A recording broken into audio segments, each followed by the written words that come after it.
अध्याय 2361 महामुकाबले की शुरुआत भाग 2। अक्षदा पूरी तरह से युद्ध के लिए तैयार थी। वो अखाड़े के भीतर पहुंच गई जहां पहले से ही सभी योद्धा मौजूद थे। एक ही मैदान में 100 से अधिक योद्धा खड़े थे। वे सभी अपनी अपनी शक्ति और अद्भुत क्षमताओं का प्रदर्शन कर रहे थे। ये साफ था कि वे सभी बेहद शक्तिशाली थे और इस मुकाबले को जीतना चाहते थे। मैं इस स्थान पर किसी भी हाल में हार नहीं मान सकती। मुझे इस प्रतियोगिता का विजेता बनना है। अक्षदा ने मन ही मन निश्चय किया। इस मुकाबले में जीत हासिल करने के लिए उसकी उम्मीदें बहुत ऊंची थीं। ये युद्ध की भावना इस स्थान पर उपस्थित हर एक योद्धा के भीतर अत्यंत तीव्र और जाज्वल्यमान दिखाई दे रही थी। इसे एक ऐसी धधकती हुई रण अग्नि कहा जा सकता था जिसे बुझाना लगभग नामुमकिन था।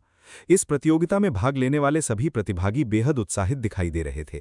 वे सभी अपने कंधों पर एक बहुत बड़ी उम्मीद लेकर चल रहे थे और वो उम्मीद थी कि अंत में विजेता के रूप में मैदान में अकेले खड़े रहने की। ये एक ऐसा महामुकाबला है जहां हर कोई एक दूसरे का शत्रु है। ये सचमुच एक अत्यंत भयानक और झकझोर देने वाला युद्ध होने वाला था। ये मुकाबला समय के साथ और अधिक हिंसक रूप लेता जा रहा था, जहां आखिरी दम तक टिके रहने के लिए हर योद्धा को अपनी जान की बाजी लगानी थी। क्या आप सभी अपनी अंतिम विजय के लिए इस महायुद्ध में उतरने को पूरी तरह तैयार हैं? देवराज ने अखाड़े में खड़े योद्धाओं को ललकारते हुए कहा। हाँ, हम सब पूरी तरह तैयार हैं। सभी ने एक स्वर में चिल्लाकर अपनी सहमति दी। वे बिना कोई समय गवाए अपनी शक्ति का प्रदर्शन करने के लिए व्याकुल हो रहे थे। ये वास्तव में एक अत्यंत सुंदर और सराहनीय रणभावना है। तो फिर चलिए बिना किसी देरी के इसे शुरू करते हैं। अब अपनी शक्ति को छिपाने की कोई आवश्यकता नहीं है। इस पूरे संसार को अपने आंतरिक बल का एहसास कराइए। देवराज ने घोषणा की कि वे अपने कौशल से एक नया इतिहास रच दें। ठीक है, तो अब युद्ध प्रारंभ होता है। तभी एक विशाल घंटे की गूंज सुनाई दी, जिसने स्पष्ट कर दिया कि इस महामुकाबले की आधिकारिक शुरुआत हो चुकी है। जैसे ही युद्ध की शुरुआत हुई, अखाड़े के ठीक ऊपर एक बहुत ही भयानक विस्फोट हुआ। उनमें से एक योद्धा ने तुरंत ही बिजली के गोलों से हमला कर दिया और मैदान में उपस्थित अन्य साधकों पर बिजली की बौछार कर दी। जिन योद्धाओं के पास वास्तविक बल था, वे युद्ध शुरू होते ही शांत बैठने वाले नहीं थे। उन्होंने पूरी दुनिया के सामने अपनी उस चरम शक्ति का प्रदर्शन करना शुरू कर दिया जो उन्होंने वर्षों की साधना से अर्जित की थी। उन्होंने अपनी पूरी क्षमता झोंक दी और वहां उपस्थित सहगल कबीले और अन्य प्राचीन कबीलों के प्रमुखों के सामने अपनी युद्ध कला का अद्भुत प्रदर्शन किया। तभी एक अत्यंत तीखी और भयानक ध्वनि गूंज उठी, जिसने पूरे क्षेत्र को हिलाकर रख दिया और चारों तरफ युद्ध की ऊर्जा का संचार कर दिया। ये अब तक का सबसे अराजक और भीषण युद्ध था, जहां मैदान में खड़ा हर एक व्यक्ति दूसरे का काल बना हुआ था। अक्षदा पर भी लगातार हमले होने शुरू हो गए थे। चारों दिशाओं से उस पर घातक वार किए जा रहे थे। यदि वो पल भर के लिए भी अपनी सतर्कता खो देती तो उसका जमीन पर गिरना निश्चित था। ये युद्ध अक्षदा द्वारा अब तक लड़े गए सभी मुकाबलों से पूरी तरह भिन्न था। उसके शरीर की एक एक नस पूरी तरह से तन चुकी थी, क्योंकि ये रण क्षेत्र अत्यंत अराजक था और कोई भी शत्रु उसकी पीठ पीछे से अचानक हमला कर सकता था। अपने मन को बिल्कुल भी व्यग्र मत होने दो, सब कुछ पूरी तरह ठीक हो जाएगा। आर्यन ने अक्षदा की उन हरकतों को भांप लिया जो युद्ध की शुरुआत में थोड़ी लड़खड़ा रही थीं। ऐसा लग रहा था कि वो अभी तक आसपास के इस अराजक माहौल के साथ खुद को पूरी तरह ढाल नहीं पाई थीं। मैं आपकी बात अच्छे से समझ गई हूं। इस मार्गदर्शन के लिए आपका बहुत बहुत धन्यवाद। अक्षदा ने आर्यन के इन शब्दों के प्रति आभार व्यक्त किया। उसका मन अब पूरी तरह शांत हो चुका था और उसने अपनी युद्ध रणनीति को बदलना शुरू कर दिया।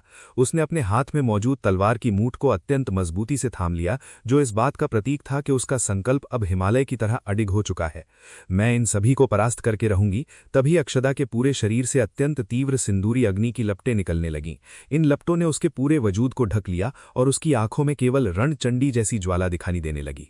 ये क्या हो रहा है? क्या यह सचमुच सिंदूरी अग्नि है? अक्षदा के शरीर से निकलती हुई उन लपटों को देखकर वहां उपस्थित कई शक्तिशाली साधक तुरंत हैरान रह गए। वे साफ देख सकते थे कि ये कोई साधारण आग नहीं, बल्कि एक अत्यंत विनाशकारी और असीम शक्तिशाली ऊर्जा थी। चलो अब खेल शुरू करते हैं। अक्षदा ने अपनी तलवार से एक बहुत ही जोरदार प्रहार किया। उसने चारों दिशाओं में एक अत्यंत शक्तिशाली ऊर्जा की तरंग छोड़ी, क्योंकि यहाँ हर कोई उसका शत्रु था और वो अब किसी को भी धराशायी करने में जरा भी संकोच नहीं करने वाली थी। वाह, ये तो सचमुच बहुत ही अद्भुत दृश्य है। अक्षदा के इस आक्रामक रूप को देखकर दर्शक दीर्घा में बैठे कुछ लोग खुशी से चिल्ला उठे। वे सभी इस रोमांचक मुकाबले का पूरा आनंद ले रहे थे।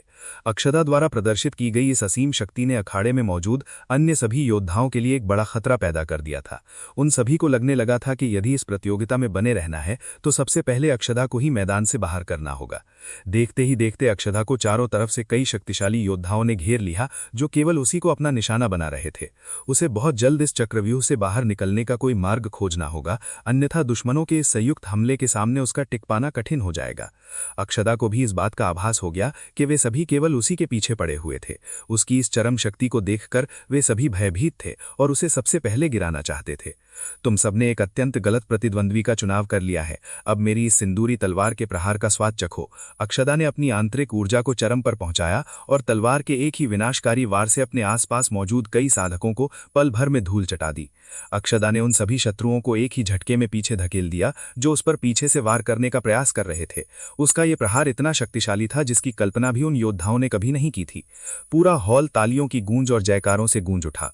अक्षदा की इस अद्भुत क्षमता को देखकर हर कोई खड़े होकर तालियां बजाने लगा। वे सभी उसके पराक्रम से अत्यंत प्रभावित थे। आगे बढ़ो और इन सभी को पूरी तरह से परास्त कर दो, आर्यन ने अक्षदा का हौसला बढ़ाते हुए कहा। वो जानता था कि इस शक्ति के सामने ये सभी योद्धा बहुत अधिक समय तक टिक नहीं पाएंगे। मैं ऐसा ही करूंगी। अक्षदा इस मुकाबले को बहुत जल्द समाप्त करना चाहती थी। वो बिना कोई समय गवाए इस रण क्षेत्र पर अपनी विजय पताका फहराना चाहती थी। अखाड़े में मौजूद अन्य साधकों के पास भी 8वीं श्रेणी से ऊपर का आंतरिक बल था, इसलिए उनकी क्षमताओं को भी पूरी तरह से कमतर नहीं आंका जा सकता था। अक्षदा ने रण क्षेत्र में अपनी तलवार के साथ एक अत्यंत सुंदर और जानलेवा नृत्य का प्रदर्शन किया। उसने स्थान पर उपस्थित हर एक कबीले को दिखा दिया कि वो अजेय है। जो भी शत्रु उसके सामने आ रहा था वो अक्षदा के मार्ग से बहुत ही आसानी से साफ होता जा रहा था। उसके सामने टिकने का किसी भी योद्धा के पास कोई मौका नहीं था। अनुष्का भी मंच पर बैठी अक्षदा की इस असीम शक्ति को बहुत ध्यान से देख रही थी। वो अक्षदा के इस पराक्रम को देखकर काफी चकित रह गई थी। तुम सब आगे बढ़ो और उस लड़की का सामना करो। मुझे भी तो देखने दो कि तुम्हारी गुप्त साधना में क्या प्रगति हुई है। अनुष्का ने अखाड़े में मौजूद अपने कबीले की महिला योद्धाओं को आदेश दिया कि वे जाकर अक्षदा से मुकाबला करें। आपकी आज्ञा का तुरंत पालन होगा। हम अभी जाकर उस स्त्री की शक्ति का परीक्षण करते हैं। सहगल कबीले की वे महिला योद्धा तुरंत अक्षदा की तरफ बढ़ गईं। संयोग से सहगल कबीले की 2 अत्यंत शक्तिशाली और रूपवान महिला योद्धाएं अखाड़े के केंद्र में प्रवेश किया था। वे अत्यंत कुशल थीं और अपने आकर्षण का उपयोग करके अन्य साधकों को अपने ढाल के रूप में इस्तेमाल कर रही थीं ताकि दुश्मनों के वार से बच सकें। उनके इस जादुई सम्मोहन के कारण कोई भी शत्रु उन पर सीधी हाथ उठाने का साहस नहीं कर पा रहा था और वे बेहद आसानी से अपने प्रतिद्वंदियों को धूल चटा रही थीं। वे दोनों अत्यंत तीव्र गति से अक्षदा के ठीक सामने आकर खड़ी हो गईं। उन्होंने अपनी चमकती हुई तलवारें और रेशमी स्कार्फ हवा में लहराए और अक्षदा के खिलाफ युद्ध की मुद्रा में आ गईं। आओ और हमसे मुकाबला करो, उन्होंने अक्षदा को ललकारते हुए कहा। वे अपनी पूरी शक्ति का उपयोग करके अक्षदा को परास्त करना चाहती थीं। तो फिर चलिए शुरुआत करते हैं। अक्षदा बिना किसी भय के आगे बढ़ी और देखते ही देखते उनकी तलवारें एक दूसरे से टकराने लगीं। तलवारों के आपस में टकराने से अत्यंत तीखी और तेज ध्वनि हवा में गूंज उठी। उनके बीच एक बहुत ही कांटे का मुकाबला शुरू हो चुका था, जहां दोनों तरफ से बराबरी की टक्कर देखने को मिल रही थी। सहगल कबीले की इन स्त्रियों की गति वास्तव में अत्यंत तीव्र और फुर्तीली है। मैंने सुना है कि इन्हें संसार में पवन और बिजली के नाम से जाना जाता है। दर्शक दीर्घा में बैठे लोग सहगल कबीले की उन सुंदर महिला योद्धाओं की कला को देखकर आपस में चर्चा करने लगे। वे दोनों अत्यंत तीव्र और जानलेवा थीं। उनका हर एक वार अक्षदा के लिए अत्यंत कठिन और घातक साबित हो रहा था। इन दोनों की गति वास्तव में अविश्वसनीय है, तो यही इनकी वास्तविक शक्ति है। अक्षदा को भी मन ही मन इस बात को स्वीकार करना पड़ा कि वे दोनों अत्यंत फुर्तीली थीं और वे अपनी इस तीव्र गति का उपयोग अक्षदा को चारों तरफ से घेरने के लिए बहुत ही सुनियोजित तरीके से कर रही थीं। अध्याय 2362 महामुकाबले की शुरुआत भाग 3। चलो इस खेल को जल्दी खत्म करते हैं, उन दोनों ने अक्षदा से कहा। वे दोनों अक्षदा के खिलाफ इस मुकाबले को जल्द से जल्द समाप्त करना चाहती थीं। उन दोनों ने मिलकर अक्षदा पर एक साथ घातक हमला बोल दिया। एक ने अत्यंत तीव्र बिजली की लात से प्रहार किया और दूसरी ने सुपर शक्तिशाली हवा के मुक्के का उपयोग किया। अक्षदा ने भाप लिया कि दोनों तरफ से 2 भयानक हमले उसकी ओर बढ़ रहे थे। उसने बिना देर किए अपनी तलवार उठाई और उसे एक शक्तिशाली धधकती हुई आग के बवंडर में लपेटकर हवा में घुमा दिया। आह! अक्षदा की तलवार का वो शक्तिशाली वार सहगल कबीले की उन दोनों सुंदरियों पर भारी पड़ा। वे दोनों हवा में उड़ गईं और उस प्रचंड आग की लपटों से उनके वस्त्रों के कुछ हिस्से जल गए, जिससे उनकी सुंदर त्वचा झलकने लगी। ओह! ये दृश्य देखकर अखाड़े के आसपास खड़े लोग काफी उत्साहित हो गए। सहगल कबीले की सुंदरियों की ये दशा देखकर वे सब बेहद खुश नजर आ रहे थे। इस स्थान पर उपस्थित लोगों की मानसिकता बहुत ही साधारण थी। वे केवल सहगल कबीले की स्त्रियों की सुंदरता को निहारना चाहते थे। ये बहुत बुरा हुआ। वे दोनों भीतर ही भीतर बड़बड़ाईं। वे दोनों पूरी तरह हार चुकी थीं और अपने हाथों से अपने शरीर को ढकने का प्रयास कर रही थीं। ऐसा लगता है कि इन्हें इस समय सहायता की आवश्यकता है। आर्यन ने तुरंत एक कंबल हवा में उछाला और उन दोनों को पूरी तरह से ढक दिया। कोई नहीं समझ पाया कि आर्यन ने ये सब कैसे किया। उसने इतनी तीव्र गति से इस कार्य को अंजाम दिया कि किसी को भी भनक तक नहीं लगी कि वो क्या कर रहा था। इस पूरे प्रांगण में केवल एक ही ऐसी आंख थी जिसने आर्यन की इस फुर्ती को देख लिया था, और वो थी अनुष्का। अनुष्का ने साफ तौर पर देखा था कि आर्यन ने क्या किया था। वो आसानी से समझ गई कि आर्यन वास्तव में उसके कबीले की सदस्यों की सहायता कर रहा था। ओह, ये युवक कितना दिलचस्प है। अनुष्का की रुचि आर्यन में पल पल बढ़ने लगी। वो आर्यन के प्रति और अधिक आकर्षित होने लगी थी। उसे महसूस हुआ कि आर्यन इस स्थान पर मौजूद अन्य सभी पुरुषों की तुलना में कहीं अधिक चमकदार और महान था। चलो इन सभी को हरा देते हैं। निगम कबीले के जिन सदस्यों ने इस प्रतियोगिता में भाग नहीं लिया था, वे बाहर खड़े होकर अक्षदा का उत्साह बढ़ाने लगे। वे चाहते थे कि अक्षदा ही इस मुकाबले की विजेता बने। अक्षदा भी अपने कबीले के लोगों को निराश नहीं कर सकती थी। उसने प्रथम स्थान प्राप्त करने के लिए अपनी पूरी ताकत झोंक दी।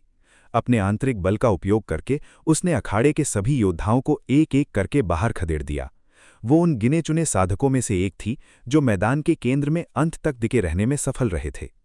ये क्या है? निगम कबीले ने वास्तव में एक अत्यंत भयानक और अद्भुत प्रतिभा को जन्म दिया है। अक्षदा के इस अदम्य साहस को देखकर हर कोई स्तब्ध रह गया। उसके इस पराक्रम के सामने किसी के पास बोलने के लिए शब्द नहीं बचे थे। पूरा हॉल निगम कबीले की प्रशंसाओं से भर गया, और ये सब केवल अक्षदा के कारण ही संभव हुआ था। उसने यहाँ उपस्थित सभी लोगों की अपेक्षाओं से कहीं बढ़कर अपनी शक्ति का प्रदर्शन किया था। अब अखाड़े के भीतर योद्धाओं की संख्या धीरे धीरे बहुत कम होने लगी थी।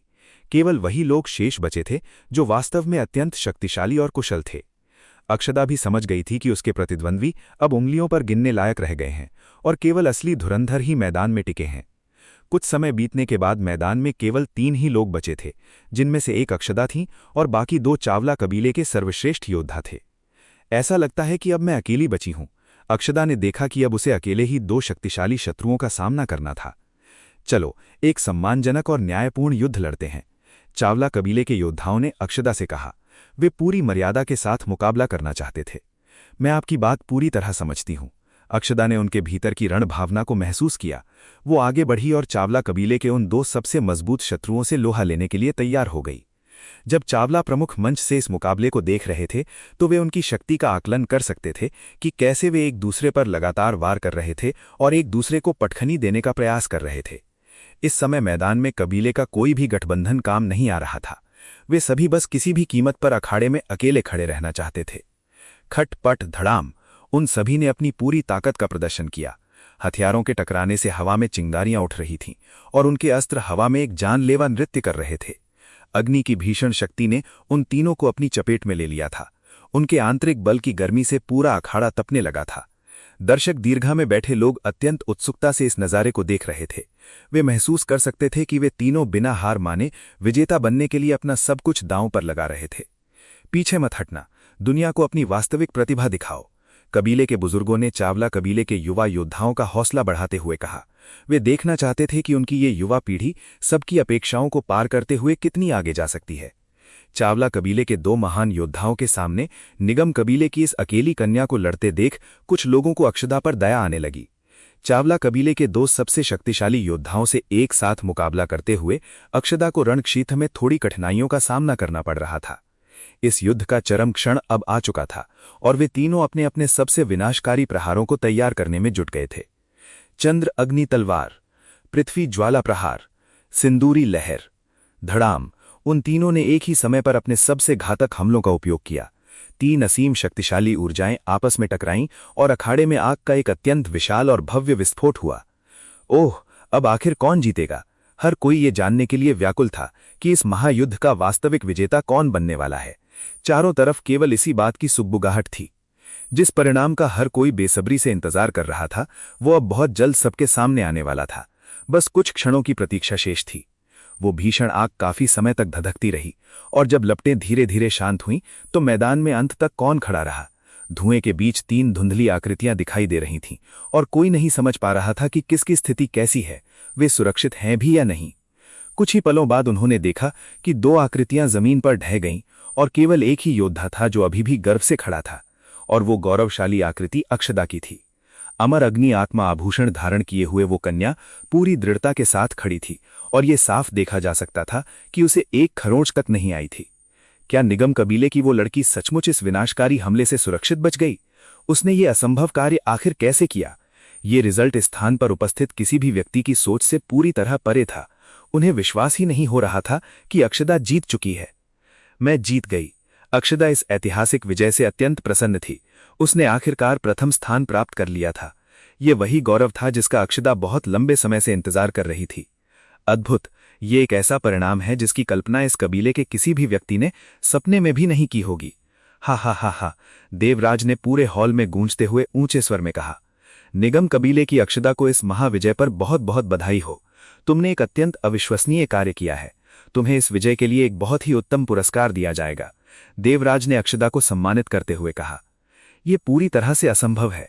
चावला प्रमुख को अपनी आंखों पर बिल्कुल विश्वास नहीं हो रहा था कि निगम कबीले जैसी एक निचले स्तर के कबीले की लड़की इस कड़े मुकाबले में विजयी कैसे हो सकती है। चावला प्रमुख इस परिणाम पर अपनी घोर असंतुष्टि व्यक्त करना चाहते थे, लेकिन दुर्भाग्य से यह मुकाबला पूरी तरह से निष्पक्ष था। इसलिए अक्षदा की इस शानदार विजय का विरोध करने का उनके पास कोई ठोस कारण नहीं था। हॉल में मौजूद कई लोगों ने खड़े होकर अक्षदा के पराक्रम के लिए जोरदार तालियां बजाईं।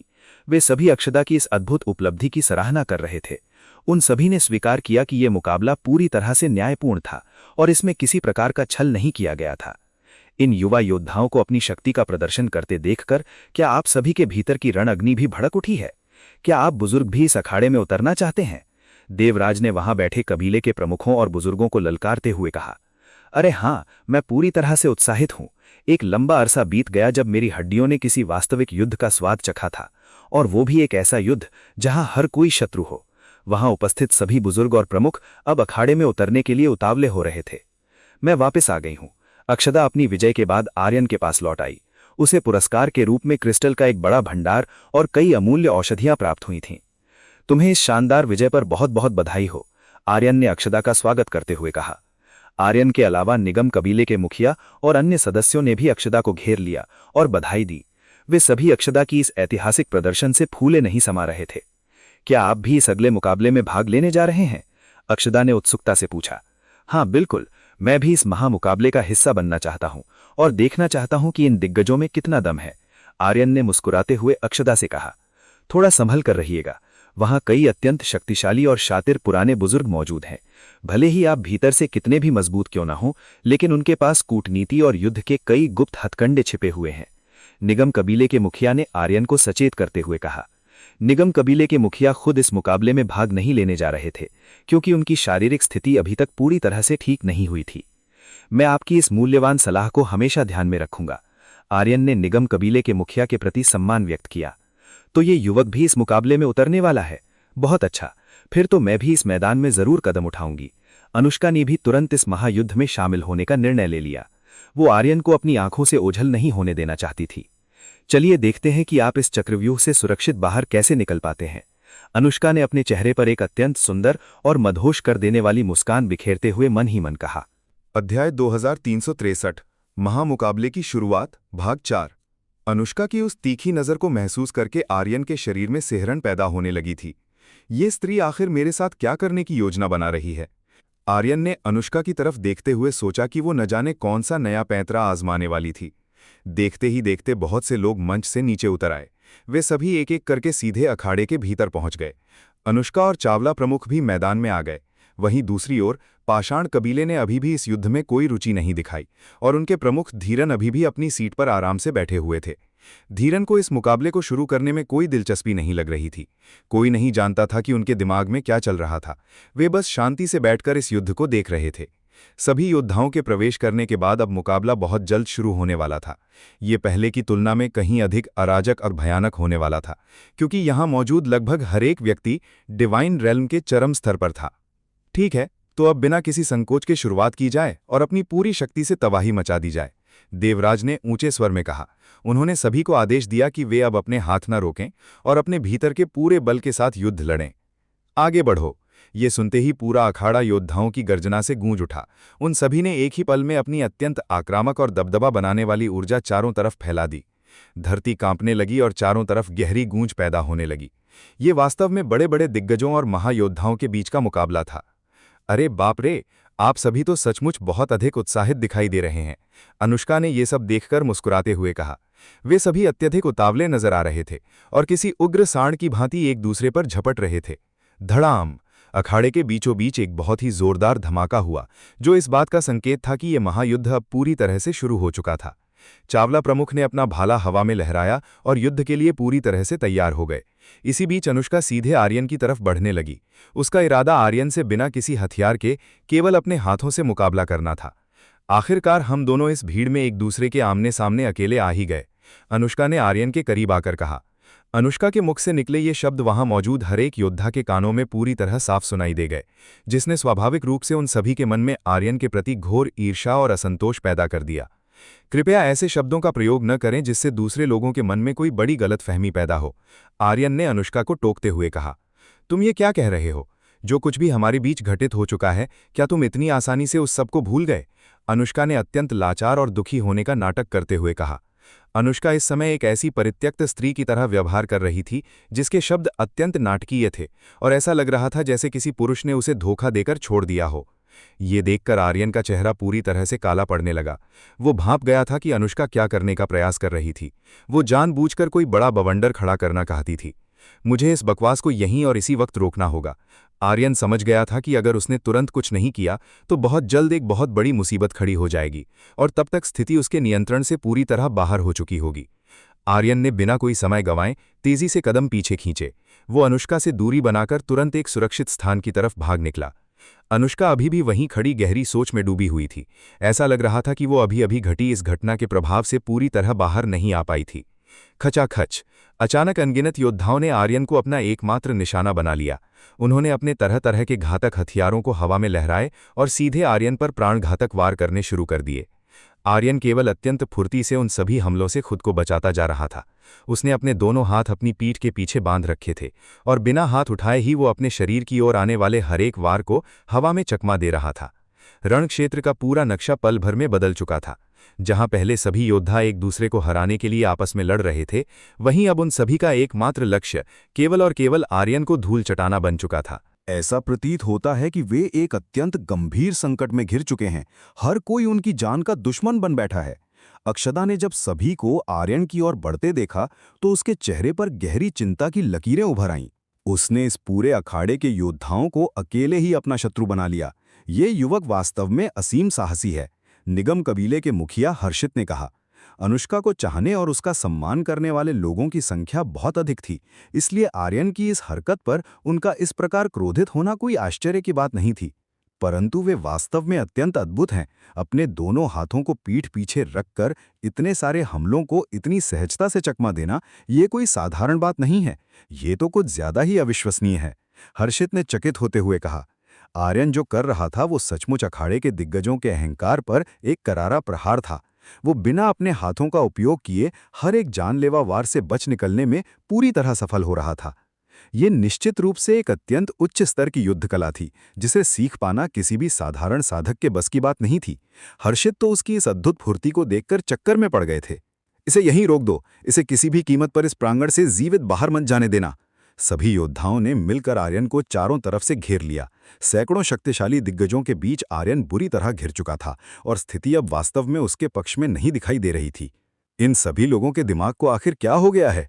आर्यन ने अपनी ओर जानलेवा नजरों से बढ़ते हुए उन साधकों को देखकर मन ही मन कहा। वो उन हमलावरों के भीतर छिपे उस असीम क्रोध को पूरी तरह महसूस कर पा रहा था जो उसके प्रति उबल रहा था। तुम अभी भी इस बात से पूरी तरह अनजान हो कि तुमने उनकी सबसे प्रिय देवी के अत्यंत समीप जाने का दुस्साहस किया है, इसलिए यदि वे तुम्हारे टुकड़े टुकड़े कर देना चाहते हैं तो इसमें भला आश्चर्य कैसा? अवनी अपने भीतर की हंसी को रोक नहीं पाई और इस अद्भुत नज़ारे को देखकर मंद मंद मुस्कुराने लगी। आप सभी योद्धाओं, ये कोई आपसी रंजिश निकालने का स्थान नहीं है। आप लोग आखिर ये क्या अनर्थ कर रहे हैं? देवराज ने बीच बचाव करते हुए स्थिति को अपने नियंत्रण में लेने का प्रयास किया। आप बीच में मत बोलिए और शांत रहिए। कबीले के योद्धाओं ने देवराज की बात को पूरी तरह से अनसुना कर दिया। वे इस समय किसी भी बाहरी व्यक्ति की सलाह सुनने के मूड में बिल्कुल नहीं थे। स्त्रियां वास्तव में अत्यंत भयानक और रहस्यमयी जीव होती हैं। इनके मुख से निकले मात्र कुछ शब्द ही इस प्रकार का महाविनाशकारी माहौल पैदा कर सकते हैं, आर्यन ने अत्यंत लाचार स्वर में खुद से कहा। आर्यन में एक लंबी छलांग लगाई और एक गुप्त हमलावर के वार को हवा में ही नाकाम कर दिया। उसकी मुद्रा अभी भी वैसी ही बनी हुई थी, जहां उसके दोनों हाथ उसकी पीठ के पीछे मजबूती से बंधे हुए थे। पूरे अखाड़े के योद्धाओं का निशाना बनने के बाद भी आर्यन के चेहरे पर किसी प्रकार का भय नहीं था और वो अत्यंत शांत और तनाव मुक्त दिखाई दे रहा था। धिक्कार है इस लड़के पर। वे सभी योद्धा अब पूरी तरह से थकने लगे थे। उनके द्वारा किए गए अनगिनत आक्रामक प्रहार आर्यन के शरीर को छूने में भी पूरी तरह विफल साबित हो रहे थे, जिसने मैदान में मौजूद दिग्गजों को अत्यधिक चिड़चिड़ा और हताश बना दिया था। आप सभी लोग आखिर ये क्या कर रहे हैं? कृपया इस व्यर्थ की युद्ध को तुरंत रोक दीजिए। अनुष्का अचानक दौड़ती हुई आर्यन के ठीक सामने आकर खड़ी हो गई। वो आखिरकार अपनी सोच के भंवर से बाहर आ चुकी थी और उसने इस बढ़ते हुए उपद्रव को शांत करने का प्रयास किया। परंतु क्या इस दुष्ट ने आपके साथ अभद्र व्यवहार करने का दुस्साहस नहीं किया था? सभी योद्धाओं ने अत्यंत क्रोधित और असंतुष्ट स्वर में अनुष्का से पूछा। इन्होंने मेरे साथ ऐसा कुछ भी नहीं किया है। भला इन्होंने कब मेरे साथ कोई दुर्व्यवहार किया? अनुष्का ने अखाड़े में खड़े उन सभी लोगों के सामने पूरी सच्चाई स्पष्ट कर दी। अनुष्का के मुंह से ये बात सुनते ही वहां मौजूद हर एक योद्धा पूरी तरह से भ्रम की स्थिति में पड़ गया। वे समझ ही नहीं पा रहे थे कि वास्तव में क्या घटित हुआ था और अनुष्का खुद इस बाहरी व्यक्ति का बचाव क्यों कर रही थी। तुम सब ने अब अपने कानों से पूरी सच्चाई सुन ली है ना? आर्यन ने राहत की सांस लेते हुए उन सभी हमलावरों की तरफ देखकर कहा। आर्यन वास्तव में भाग्यशाली था कि अनुष्का ने समय रहते कबीले के लोगों के सामने स्थिति स्पष्ट कर दी, जिसने आर्यन को एक बहुत बड़ी मुसीबत से सुरक्षित बाहर निकाल लिया था। इस बड़ी गलतफहमी को दूर करने और सबको सच्चाई बताने के लिए आपका बहुत बहुत धन्यवाद। आर्यन ने अनुष्का के प्रति अपना आभार प्रकट किया, जिसने सुलझे हुए मामले को बेहद सरल बना दिया था। यहाँ वास्तव में किसी भी प्रकार की कोई गलतफहमी नहीं है। हो सकता है कि मैं सचमुच तुम्हें भीतर से पसंद करने लगी हूँ। अनुष्का ने अपने चेहरे पर एक अत्यंत मनमोहक मुस्कान बिखेरते हुए सबके सामने ये बात कह दी। ये सुनते ही पूरे प्रांगण में गहरा सन्नाटा छा गया। इस दुष्ट कमीने को जिंदा मत छोड़ो। अगले ही पल कबीले के योद्धाओं का गुस्सा 7वें आसमान पर पहुंच गया। अनुष्का के ये शब्द उनके दिलों पर किसी महाविनाशकारी बम की तरह गिरे थे। आओ मिलकर इसका अंत कर देते हैं। वे सभी एक बार फिर अत्यंत हिंसक रूप धारण करके आर्यन की तरफ लपके और उस पर टूट पड़े। ये तो पहले से भी कहीं बड़ा बवंडर खड़ा हो गया। आर्यन अत्यंत असहाय महसूस कर रहा था। ये स्थिति पहले की तुलना में कहीं अधिक अराजक और अनियंत्रित हो चुकी थी। अध्याय 2364। आर्यन बनाम चावला प्रमुख। इसे स्वीकार करो, कबीले के योद्धाओं का गुस्सा अब 7वें आसमान पर पहुंच चुका था और वे अपने हाथ रोकने के लिए बिल्कुल तैयार नहीं थे। उन्होंने अपनी पूरी शक्ति का संचार करते हुए एक विनाशकारी हमला बोल दिया। ये पूरी तरह से साफ था कि वे सभी अत्यधिक क्रोधित थे। अपनी मनपसंद देवी अनुष्का को इस बाहरी लड़के के इतने करीब देखकर उनके भीतर प्रतिशोध की अग्नि धधक रही थी। अनुष्का ने जब ये सब होते देखा तो उसके चेहरे पर एक हल्की सी मुस्कान उभर आई। वो इस अनोखी परिस्थिति का पूरा आनंद ले रही थी और आर्यन की घबराहट को बड़े चाव से निहार रही थी। सत्यानाश हो, ये सब मेरे साथ ही क्यों होता है? आर्यन मन ही मन बड़बड़ाया। उसे समझ नहीं आ रहा था कि उसे इस प्रकार की उलझी हुई परिस्थिति का सामना क्यों करना पड़ रहा था। यही बात उसे भीतर से परेशान और क्रोधित कर रही थी। धड़ाम! आर्यन की ओर आने वाले प्रहार पल पल में और अधिक तीव्र होते जा रहे थे। ये हमले इतने शक्तिशाली थे कि आर्यन को पीछे हटने पर मजबूर होना पड़ा। धड़ाम! इसी बीच पीछे से कई गुप्त प्राणघातक हमले आर्यन की तरफ बढ़े। इन अप्रत्याशित वारों ने सीधे आर्यन को निशाना बनाया और उसे नीचे गिरने पर मजबूर कर दिया। अरे! अनुष्का ने जब आर्यन को कबीले के योद्धाओं द्वारा किए गए उस अत्यंत शक्तिशाली प्रहार की चपेट में आते देखा तो न जाने क्यों उसके मन में आर्यन के लिए गहरी चिंता पैदा हो गई। मुझे आखिर क्या होता जा रहा है? ये भावना इतनी अजीब क्यों लग रही है? अनुष्का को अपने भीतर एक अजीब सी बेचैनी महसूस हुई। वो आर्यन के लिए इतनी व्याकुल क्यों हो रही थी? इस बात ने अनुष्का को पूरी तरह से असमंजस और लाचारी में डाल दिया था। अनुष्का के हृदय के किसी कोने में एक नया एहसास जन्म ले रहा था और ऐसा लग रहा था कि वो खुद भी अभी तक इस बात से पूरी तरह से अनजान थी। वो समझ नहीं पा रही थी कि उसके दिल में क्या पनप रहा था। तुम सब हद से ज्यादा परेशान कर रहे हो तो तुम सभी को केवल युद्ध ही चाहिए। चलो फिर आगे बढ़ो, अब मैं अकेले ही तुम सबका सामना करूंगा। आर्यन के सब्र का बांध अब पूरी तरह से टूट चुका था। वो अत्यधिक उग्र हो गया और उसने पलटकर भयानक जवाबी कार्रवाई शुरू कर दी। कड़ाका! अखाड़े के भीतर एक महासंग्राम छिड़ गया। आर्यन ने कबीले के सैकड़ों बड़े बड़े दिग्गजों के सामने अपनी तड़पती हुई बिजली के कवच को सक्रिय किया और एक भयंकर चक्रवात और कड़कती बिजली की तरह उन पर बरस पड़ा, जिससे योद्धा एक एक करके जमीन पर ढेर होने लगे। ये युवक आखिर कौन है? ये इतना शक्तिशाली और अजेय कैसे हो सकता है? मैदान में मौजूद अन्य चतुर योद्धाओं ने अब आर्यन की वास्तविक क्षमता को भांपना शुरू कर दिया था। इस युवक के पास उन सभी को धूल चटाने की असीम सामर्थ्य थी। चावला प्रमुख और अनुष्का की नजरें लगातार आर्यन पर टिकी हुई थीं। वे दोनों देख रहे थे कि आर्यन किस प्रकार एक के बाद एक शक्तिशाली शत्रुओं को मार गिरा रहा था। ये वास्तव में काफी बेहतरीन योद्धा है। अनुष्का ने मन ही मन आर्यन के अदम्य साहस की सराहना की।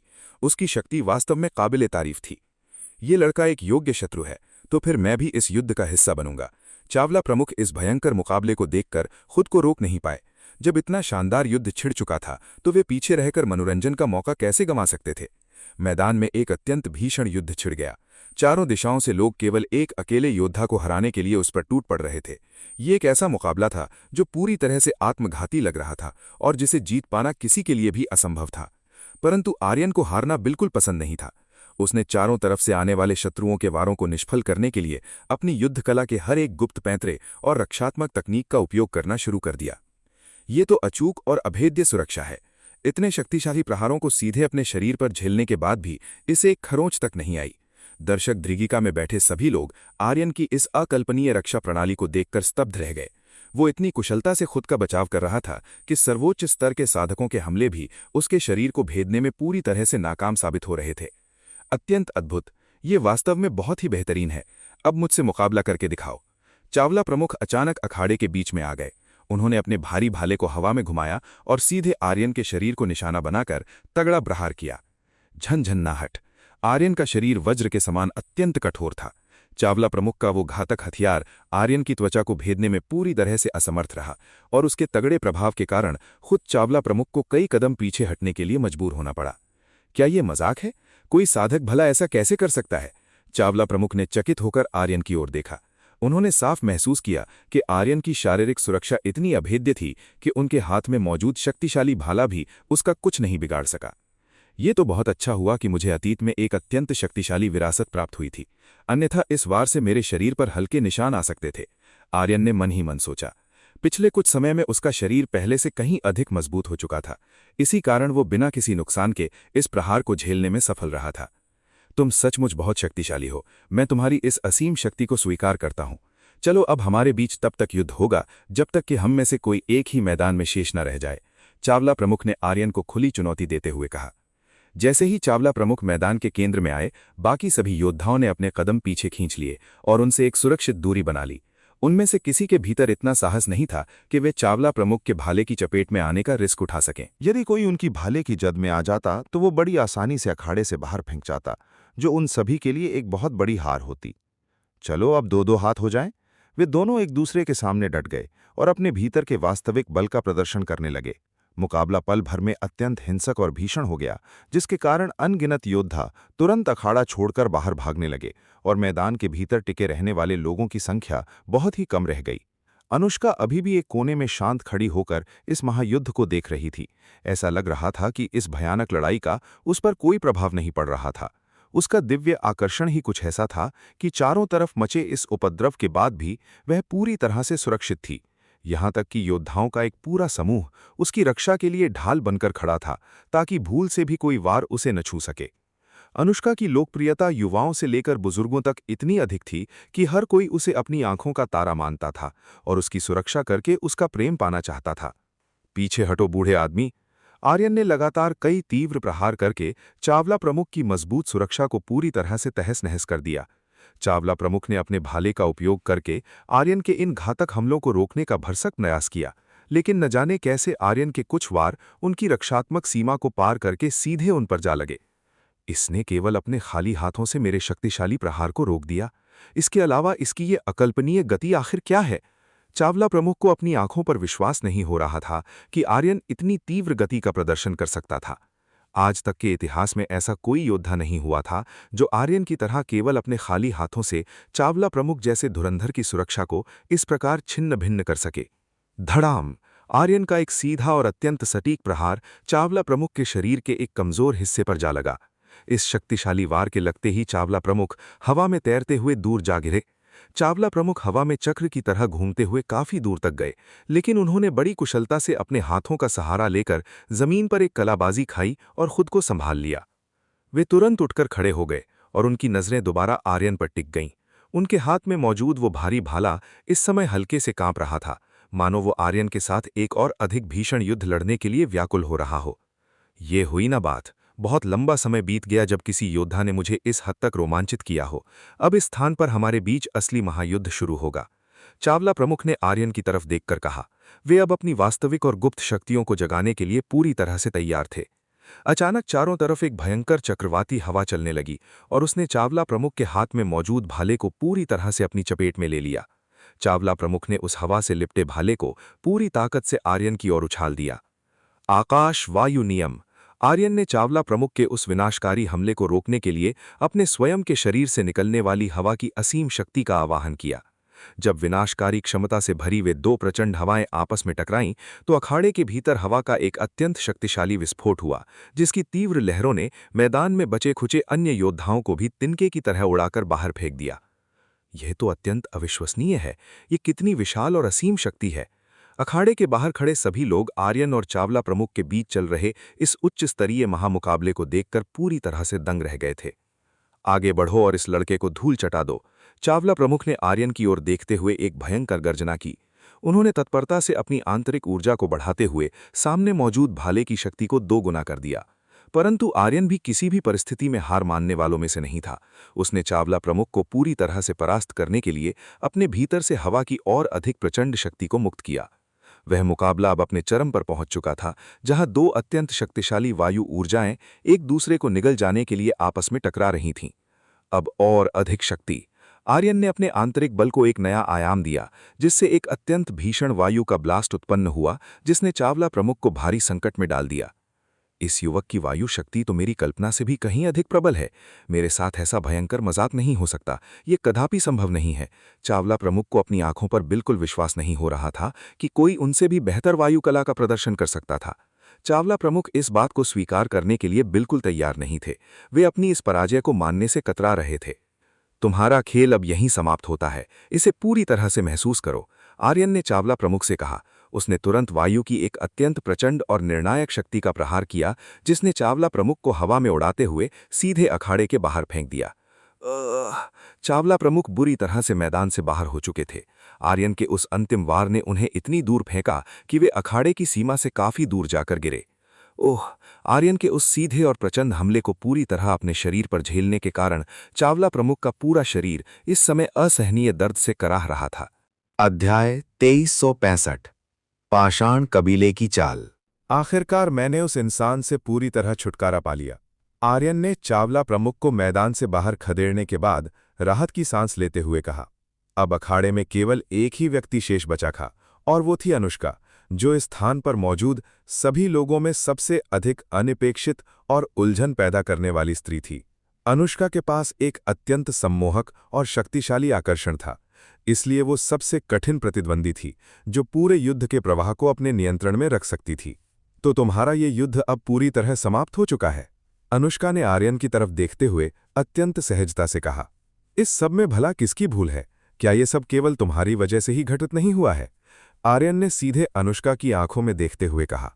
अनुष्का ने अपने चेहरे पर अत्यंत मासूमियत के भाव ला दिए, मानो इस पूरे प्रांगण में जो कुछ भी हाहाकार मचा था उससे उसका दूर दूर तक कोई संबंध नहीं हो।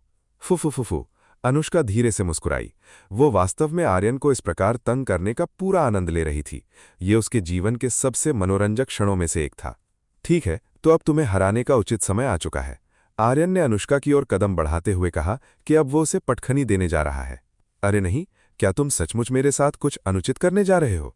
तुम तो वास्तव में अत्यंत साहसी पुरुष दिखाई देते हो, अनुष्का ने आर्यन को और अधिक छेड़ते हुए कहा। हाँ बिल्कुल, मैं ऐसा अवश्य करूंगा। तुम्हें भला किसने कहा था कि तुम जानबूझकर मेरे लिए इतनी बड़ी विपत्ति खड़ी करो? आर्यन ने अनुष्का की तरफ बढ़ते हुए कहा। आर्यन ऐसे केवल वचनों तक सीमित नहीं रखना चाहता था, वो अनुष्का को उसकी इस धृष्टता के लिए एक अच्छा और उचित पाठ पढ़ाना चाहता था। आर्यन ने अनुष्का की तरफ तेजी से अपने कदम बढ़ाए, लेकिन जैसे ही वो अनुष्का से मात्र कुछ मीटर की दूरी पर पहुंचा, आसमान से अचानक एक अत्यंत चमकीला सुनहरा प्रकाश नीचे उतरा और उसने आर्यन और अनुष्का दोनों को अपने भीतर पूरी तरह से जकड़ लिया। ये आखिर क्या भला है? आर्यन ने चौंक कर चारों तरफ देखा। वो जानना चाहता था कि पल भर में इस अखाड़े के भीतर क्या घटित हो गया था। वो रहस्यमयी प्रकाश पलक झपकते ही चारों तरफ फैल गया और उसने इस पूरे प्रांगण को अपनी चपेट में ले लिया। जैसे ही ऐसा हुआ, मैदान में मौजूद हर एक योद्धा को अपने शरीर पर एक असीम और भयानक दबाव महसूस हुआ, जिसने उनके पैरों के नीचे से जमीन खिसका दी और वे खड़े रहने में असमर्थ होने लगे। इस स्थान पर आखिर ये क्या अनर्थ हो रहा है? अक्षदा को खुद भी अपने शरीर में खड़े रहने की शक्ति कम होती हुई महसूस हुई। उसका आंतरिक बल किसी अत्यंत शक्तिशाली अदृश्य ऊर्जा द्वारा बुरी तरह से दबाया जा रहा था। अनुष्का इस भारी दबाव के बाद भी किसी तरह दृढ़ता से खड़ी रहने और खुद को संभालने में सफल रही। हालांकि ऐसा कर पाना भी उसके लिए पल पल अत्यंत कठिन होता जा रहा था।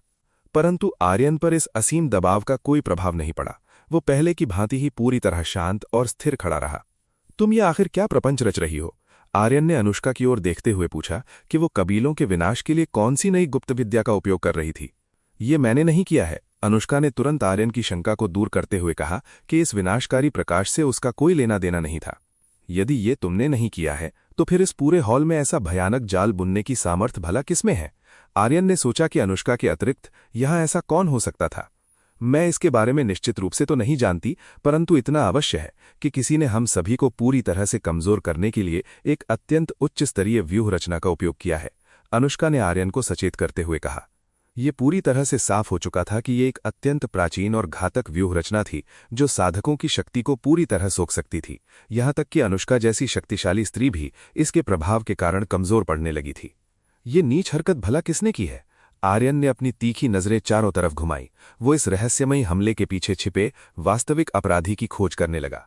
जब आर्यन ने प्रांगण के एक कोने की तरफ देखा तो उसे योद्धाओं का एक ऐसा समूह दिखाई दिया जो इस भयानक दबाव के बीच भी पूरी तरह से शांत और अटूट खड़ा था। उनके शरीर पर इस घातक प्रकाश का कोई असर नहीं हो रहा था और उनके भीतर से एक अत्यंत आक्रामक और दबदबा बनाने वाली ऊर्जा बाहर निकल रही थी। पाषाण कबीले के लोग, क्या ये सब इन्हीं दुष्टों की सोची समझी साजिश है? आर्यन ने अत्यंत धीमे स्वर में खुद से कहा। आर्यन को शुरुआत से ही पाषाण कबीले की गतिविधियों में कुछ अजीब और संदेहास्पद लग रहा था। वे प्रारंभ से ही अखाड़े के एक कोने में चुपचाप बैठे हुए थे और उन्होंने किसी भी मुकाबले में कोई रुचि नहीं दिखाई थी। ऐसा लग रहा था मानो वे केवल एक उचित अवसर की प्रतीक्षा कर रहे थे ताकि इस प्रांगण में मौजूद सभी प्राचीन कबीलों की शक्ति को एक साथ कमजोर किया जा सके। अनुष्का ने भी जब उस दिशा में देखा तो उसे भी ये समझने में देर नहीं लगी कि ये घिनौनी करतूत निश्चित रूप से पाषाण कबीले की ही थी। तुम सब आखिर ये क्या अनर्थ कर रहे हो? ये विनाशकारी जाल निश्चित रूप से तुम सब ने ही बुना है। ये पाषाण कबीले की अत्यंत कुख्यात 12 स्तंभों की डिवाइन पनिशमेंट व्यूह रचना है। अनुष्का ने पाषाण कबीले की ओर देखते हुए ऊंचे स्वर में कहा। धीरन ने जब अनुष्का के मुख से ये बात सुनी तो उसके चेहरे पर एक कुटिल और क्रूर मुस्कान उभर आई, मानो वो अनुष्का की बेबसी पर मन ही मन हंस रहा हो। मूर्ख स्त्री, तुम्हारे लिए यही बेहतर होगा कि तुम अपना ये सुंदर मुख पूरी तरह बंद रखो। धीरन ने अनुष्का का उपहास उड़ाते हुए कहा। तुम तुरंत मुझे इस पूरे षड्यंत्र का कारण बताओ। अनुष्का ने धीरन की ओर देखते हुए अत्यंत कड़े लहजे में आदेश दिया। तो ये सब तुम दुष्टों की ही घिनौनी चाल थी। धिक्कार है तुम पर। अखाड़े में पड़े अन्य सभी कबीलों के प्रमुखों और बुजुर्गों ने पाषाण कबीले को कोसना शुरू कर दिया। उनके मुख से अत्यंत क्रोधित शब्द निकलने लगे। हमें तुरंत इस मायावी जाल से मुक्त करो। दूसरी ओर चावला प्रमुख की स्थिति अत्यंत दयनीय हो चुकी थी। वे फर्श पर औंधे मुंह गिरे हुए थे और उनके भीतर उठने तक की शक्ति शेष नहीं बची थी। आर्यन के साथ हुए भीषण युद्ध के कारण उनका शरीर पहले ही जर्जर हो चुका था और अब इस व्यूह रचना ने उन्हें पूरी तरह से पंगु बना दिया था। तुम सबके सब अपना मुंह बंद रखो। तुम जैसे कचरे के मुंह से निकले शब्द मुझे बिल्कुल पसंद नहीं है। धीरन ने पूरे हॉल में गूंजते हुए अत्यंत अहंकार भरे स्वर में कहा। धीरन इस समा प्रांगण में उपस्थित हर एक प्राचीन कबीले के योद्धा को तुच्छ कचरा समझ रहा था और उसे उनसे बात करना भी अपने पद का अपमान लग रहा था। तुम ये क्या बकवास कर रहे हो? तुम्हारी इतनी बड़ी धृष्टता कि तुम प्राचीन कबीलों के प्रमुखों को कचरा कहो? वहां उपस्थित सभी बुजुर्गों का खून खौल उठा। धीरन के इन अपमानजनक शब्दों ने उनकी प्रतिशोध की अग्नि को और अधिक भड़का दिया था। मैं केवल परम सत्य को ही शब्दों में व्यक्त कर रहा हूं, इसलिए तुम सभी के लिए यही सबसे उत्तम होगा कि तुम इस संसार से हमेशा के लिए विलुप्त हो जाओ। हम आज इस पावन भूमि से तुम सभी का नामो निशान पूरी तरह मिटा देंगे। धीरन ने अत्यंत क्रूर और दृढ़ लहजे में अपनी मंशा साफ कर दी। तुम्हारे इन भयानक शब्दों का आखिर क्या अर्थ है? क्या तुम पाषाण कबीले के बल पर यहां उपस्थित सभी प्राचीन कबीलों के विरुद्ध एक महाविनाशकारी युद्ध छेड़ने का दुस्साहस कर रहे हो?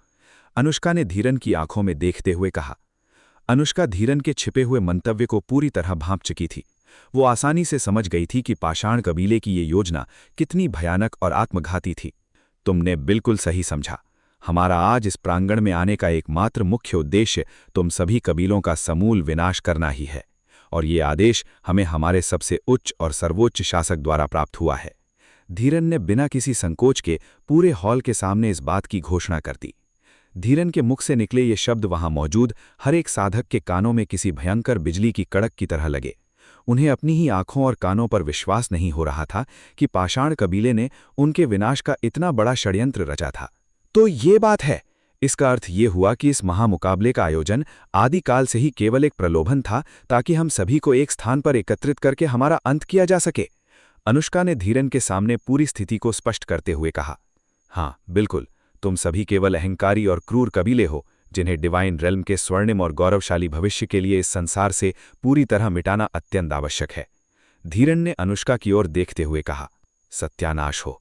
अखाड़े में मौजूद कई कबीले के बुजुर्ग इस कड़वी वास्तविकता को स्वीकार करने के लिए बिल्कुल तैयार नहीं थे। इस परम सत्य को जितनी जल्दी हो सके स्वीकार कर लो, क्योंकि तुम सभी का जीवन अब बहुत जल्द इसी स्थान पर समाप्त होने वाला है। धीरन ने अत्यंत क्रूरता से हंसते हुए कहा, हम मरते दम तक तुमसे और तुम्हारे इस पाषाण कबीले से युद्ध लड़ेंगे। वे बिना संघर्ष किए इस प्रकार कायरों की तरह हार मानने के लिए तैयार नहीं थे। वे अपनी अंतिम सांस तक अपने अस्तित्व की रक्षा के लिए लड़ना चाहते थे। उनके भीतर की रण भावना उन्हें पीछे हटने से रोक रही थी।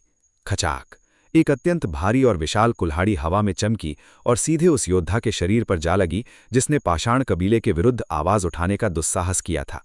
वो प्रहार इतना तीव्र था कि उसका शरीर दूर जा गिरा और उसकी छाती पर एक बहुत ही गहरा और भयानक घाव बन गया।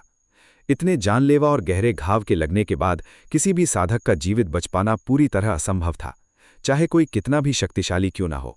पाषाण कबीले के उस वार ने उसे पल भर में मृत्यु की नींद सुला दिया।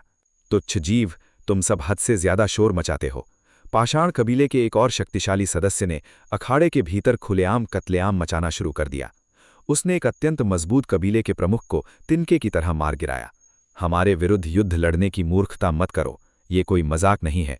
तुम सब मिलकर भी हमारे सामने एक पल के लिए टिक नहीं पाओगे। तुम में से कोई भी हमारे बल की बराबरी नहीं कर सकता। चाहे तुम सभी प्राचीन कबीले आपस में हाथ ही क्यों न मिला लो, तब भी तुम्हारा विनाश निश्चित है। ये 12 स्तंभों की डिवाइन पनिशमेंट व्यूह रचना अत्यंत विनाशकारी और असीम शक्तिशाली है। इसके भीतर फंसे हुए किसी भी साधक का आंतरिक बल पल पल में बहुत अधिक क्षीण हो जाता है। ये वास्तव में एक बहुत बड़ी क्षति थी। इस स्थान पर उपस्थित किसी भी प्राचीन कबीले के लिए यह स्थिति किसी भी दृष्टिकोण से अनुकूल नहीं थी। कबीले की राजकुमारी अनुष्का के कबीले के सदस्यों ने अत्यंत लाचार स्वर में अनुष्का की तरफ देखकर कहा। उनके भीतर पाषाण कबीले के इस चक्रव्यूह से मुकाबला करने की तनिक भी शक्ति शेष नहीं बची थी। यहां तक कि उनका वो दिव्य आकर्षण भी इस समय पूरी तरह निष्प्रभावी साबित हो रहा था। अनुष्का ने अत्यंत हताशा में अपने होठों को चबाया। वो भलीभांति समझ चुकी थी कि पाषाण कबीले ने उन्हें एक अत्यंत विकट और भयानक स्थिति में धकेल दिया था। यदि वे इस हॉल में मौजूद सभी कबीलों की बची खुची शक्ति को एक साथ मिलाकर भी संघर्ष करने का प्रयास करते, तब भी पाषाण कबीले की इस मुख्य सैन्य टुकड़ी को परास्त कर पाना पूरी तरह असंभव था। दुष्ट की औलाद! चावला प्रमुख किसी तरह अपनी पूरी ताकत बटोरकर फर्श से खड़े हुए। वे उन कायरों में से नहीं थे जो बिना कुछ किए केवल अपनी मृत्यु की प्रतीक्षा करें। प्रमुख, ऐसा आत्मघाती कदम मत उठाइए। यदि आप इस अवस्था में उनसे मुकाबला करेंगे तो आपकी मृत्यु निश्चित है। चावला कबीले के अन्य सदस्य केवल दूर खड़े होकर गुहार लगा सकते थे। वे चाहकर भी अपने प्रमुख की सहायता के लिए आगे नहीं बढ़ पा रहे थे, क्योंकि पाषाण कबीले के योद्धाओं ने उनके मार्ग को पूरी तरह से अवरुद्ध कर रखा था। पाषाण कबीले का केवल एक ही साधारण सदस्य चावला कबीले जैसे शीर्ष स्तर के योद्धाओं को बड़ी आसानी से पीछे धकेलने में सक्षम था। ये एक ऐसा दृश्य था जिसकी कल्पना इस स्थान पर मौजूद किसी भी बड़े कबीले ने कभी सपने में भी नहीं की थी।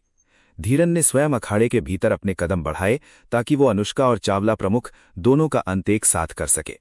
उसने अपनी भारी तलवार को हवा में लहराया और उन दोनों के जीवन की लीला को सदा के लिए समाप्त करने के लिए तैयार हो गया। अध्याय 2366। आर्यन ने अनुष्का को बचाया। सबसे पहले मैं तुम दोनों को मौत के घाट उतारूंगा। ऐसा करने से बाकी सब कुछ संभालना मेरे लिए बहुत आसान हो जाएगा। धीरन ने अनुष्का और चावला प्रमुख की तरफ देखते हुए क्रूरता से कहा। हमारे सामने इस प्रकार का अहंकार दिखाने का दुस्साहस मत करो। भले ही इस समय हमारी आंतरिक शक्ति कमजोर पड़ चुकी है, लेकिन फिर भी हमारे भीतर युद्ध लड़ने का बल शेष है। अनुष्का और चावला प्रमुख ने एक साथ धीरन की आंखों में देखते हुए दृढ़ता से कहा। बहुत ही उत्तम रण भावना है। अब मैं अपनी इन आंखों से देखूंगा कि तुम्हारी ये युद्ध की भावना कैसे राख में बदलती है। धीरन ने अत्यंत तेजी से अपने कदम आगे बढ़ाए।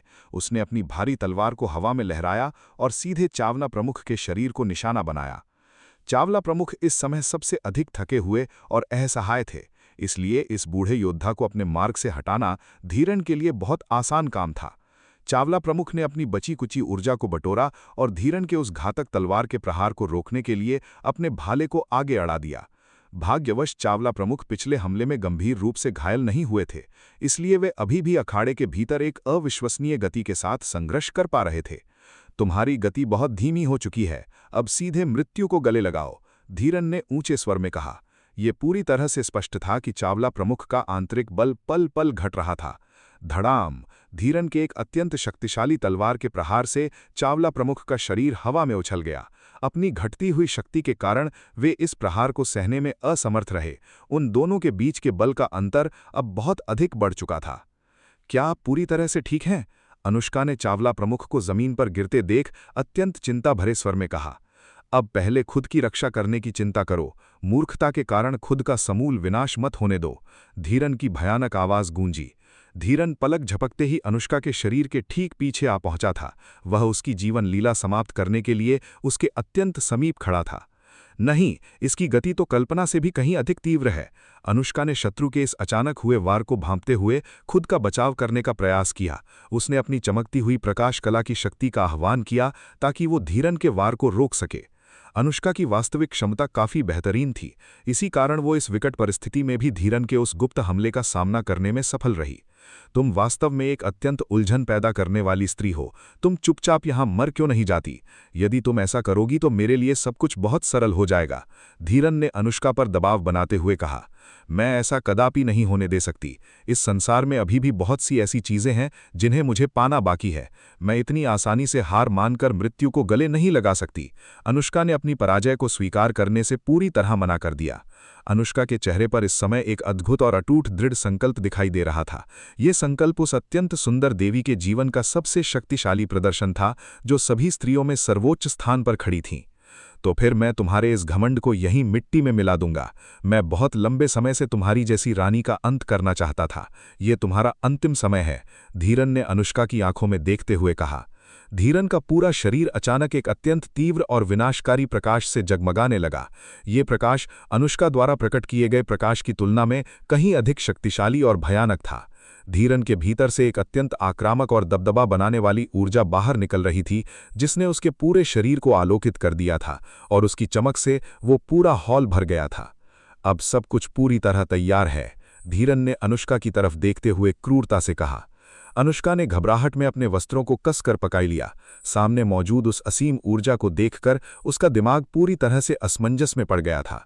ये कहने की आवश्यकता नहीं थी कि धीरन के उस प्रचंड प्रकाश के सामने अनुष्का की चमक तिनके के समान तुच्छ प्रतीत हो रही थी। धीरन का प्रकाश अनुष्का की तुलना में कहीं अधिक उज्ज्वल था। उन दोनों के बीच का अंतर आकाश और धरती के समान विशाल था। उन दोनों की शक्ति का ये बहुत बड़ा अंतर अखाड़े में पूरी तरह साफ दिखाई दे रहा था। धीरन ने एक तीव्र कदम आगे बढ़ाया और अपनी तलवार को सीधे अनुष्का के वक्षस्थल की ओर दे मारा। वह इस मामले को तुरंत समाप्त कर देना चाहता था। सब कुछ समाप्त हो गया, अब मेरा अंत निश्चित है। अनुष्का ने अत्यंत हताशा में अपनी आंखें पूरी तरह बंद कर लीं। उसने अपने सामने खड़ी इस कड़वी नियति को स्वीकार कर लिया था। ये वास्तव में कितनी अजीब और परेशान करने वाली बात है।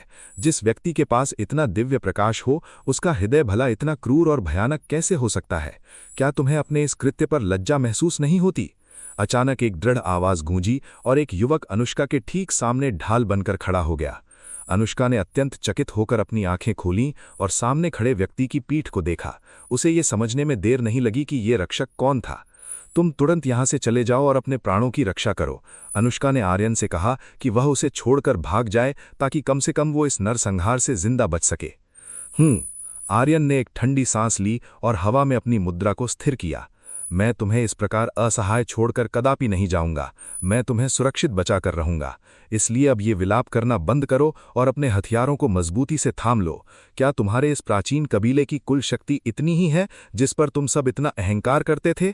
आर्यन की वो बुलंद आवाज एक ऐसी बुलंद आवाज थी जो उस पूरे हॉल के भीतर साफ गूंज उठी। आर्यन की वो आवाज अत्यंत तीव्र और दृढ़ थी, प्रांगण में मौजूद हर एक योद्धा उसे पूरी तरह स्पष्ट सुन सकता था। यहां तक कि सबसे आगे खड़ी अनुष्का भी जब आर्यन के इन साहसी शब्दों को सुना तो वो पूरी तरह स्तब्ध रह गई। आर्यन के वचनों ने उसके हृदय को भीतर तक झकझोर दिया था। इस युवक के भीतर इतना असीम आत्मविश्वास आखिर कहां से आ रहा है? ये कौन है जो इस विनाशकारी परिस्थिति में भी ऐसी बातें करने का साहस रखता है? और न जाने क्यों इसके शब्दों को सुनकर मेरे भीतर दोबारा युद्ध लड़ने की इच्छा जागृत हो रही है। ये वास्तव में अत्यंत अजीब और अकल्पनीय है। अनुष्का ने अपने धड़कते हुए हृदय पर हाथ रखते हुए मन ही मन कहा, ये सब पूरी तरह से व्यर्थ की बातें हैं। अब सीधे मौत के घाट उतरो। धीरन को इस बात से कोई सरोकार नहीं था कि आर्यन कौन था। वह केवल अपनी तलवार के एक ही जोरदार प्रहार से इस लड़के का अंत कर देना चाहता था। नहीं, तुरंत उस स्थान से हट जाओ, अन्यथा तुम्हारी मृत्यु हो जाएगी। अनुष्का ने आर्यन को आने वाले खतरे के प्रति सचेत करते हुए चिल्लाकर कहा, परंतु आर्यन ने अनुष्का की उस चेतावनी पर तनिक भी ध्यान नहीं दिया। उसने अत्यंत सहजता से अपना खाली हाथ आगे बढ़ाया और सीधे धीरन की उस चमकती हुई विनाशकारी तलवार को हवा में ही दबोच लिया। क्या? धीरन और अनुष्का दोनों की आंखें फटी की फटी रह गईं। आर्यन की इस अकल्पनीय हरकत को देखकर वे दोनों पूरी तरह से भौंचक के रह गए थे। तुमने भला ऐसा कैसे कर दिया? धीरन को अपनी आंखों पर बिल्कुल विश्वास नहीं हो रहा था कि कोई साधारण साधक उसके इतने शक्तिशाली और पूर्ण बल से किए गए प्रहार को केवल एक हाथ से कैसे रोक सकता था। धीरन की सोच के अनुसार आर्यन का हाथ उस प्रचंड ऊर्जा के संपर्क में आते ही पूरी तरह से क्षत विक्षत हो जाना चाहिए था। तुम्हारा ये प्रकाश वास्तव में अत्यंत चमकीला और आंखों को चौंधियाने वाला अवश्य है, लेकिन इसके भीतर की वास्तविक शक्ति पूरी तरह से नष्ट हो चुकी है। ये अब किसी काम का नहीं है।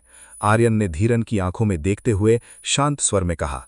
आर्यन के इन अपमानजनक शब्दों को सुनकर धीरन का चेहरा क्रोध से पूरी तरह काला पड़ने लगा। वह आर्यन के सामने आने से पहले ही मानसिक रूप से अपना आपा खोने लगा था। मेरे सामने इस प्रकार की बकवास करना तुरंत बंद करो। मुझे तुम्हारा ये अहंकार बिल्कुल पसंद नहीं है। तुम जैसा तुच्छ प्राणी कभी ये समझ ही नहीं सकता कि मेरे इस प्रकाश के भीतर कितनी असीम सामर्थ्य छिपी है। धीरन ने आर्यन पर चिल्लाते हुए कहा। तो फिर तुम भी कभी ये नहीं समझ पाओगे कि मेरे भीतर कौन सा परम सत्य छिपा हुआ है। वे दोनों अखाड़े के बीचों बीच एक दूसरे से बहस करने लगे। उनमें से कोई भी पीछे हटने के लिए तैयार नहीं था और दोनों खुद को सर्वश्रेष्ठ और अजीय साबित करने पर अड़े थे। ठीक है, तो फिर अब देख ही लेते हैं कि हम दोनों में से कौन सही है। इस बात का निर्णय हम अपनी वास्तविक शक्ति के बल पर करेंगे। धीरन ने आर्यन को सीधे द्वंद्व युद्ध की खुली चुनौती देते हुए कहा। पल भर में उन दोनों के बीच एक अत्यंत भयानक और अभूतपूर्व महामुकाबला शुरू हो गया। वे दोनों एक दूसरे पर भूखे शेरों की भांति झपट पड़े और उनके हथियारों की आपसी टक्कर से अखाड़ा गूंज उठा। धड़ाम, कड़ाका। डिवाइन रेल्म के सर्वोच्च स्तर के साधकों के बीच की इस भयंकर टक्कर ने उस पूरे विशाल भवन को हिलाकर रख दिया। नहीं, इस प्रचंड ऊर्जा के प्रभाव से वो पूरी धरती थरथराने लगी थी। ये युवक तो वास्तव में अद्भुत है। अनुष्का लगातार टकटकी लगाए आर्यन को देख रही थी। वह साफ देख पा रही थी कि आर्यन बिना किसी कठिनाई के धीरन के हर एक घातक प्रहार का बराबरी से सामना कर रहा था।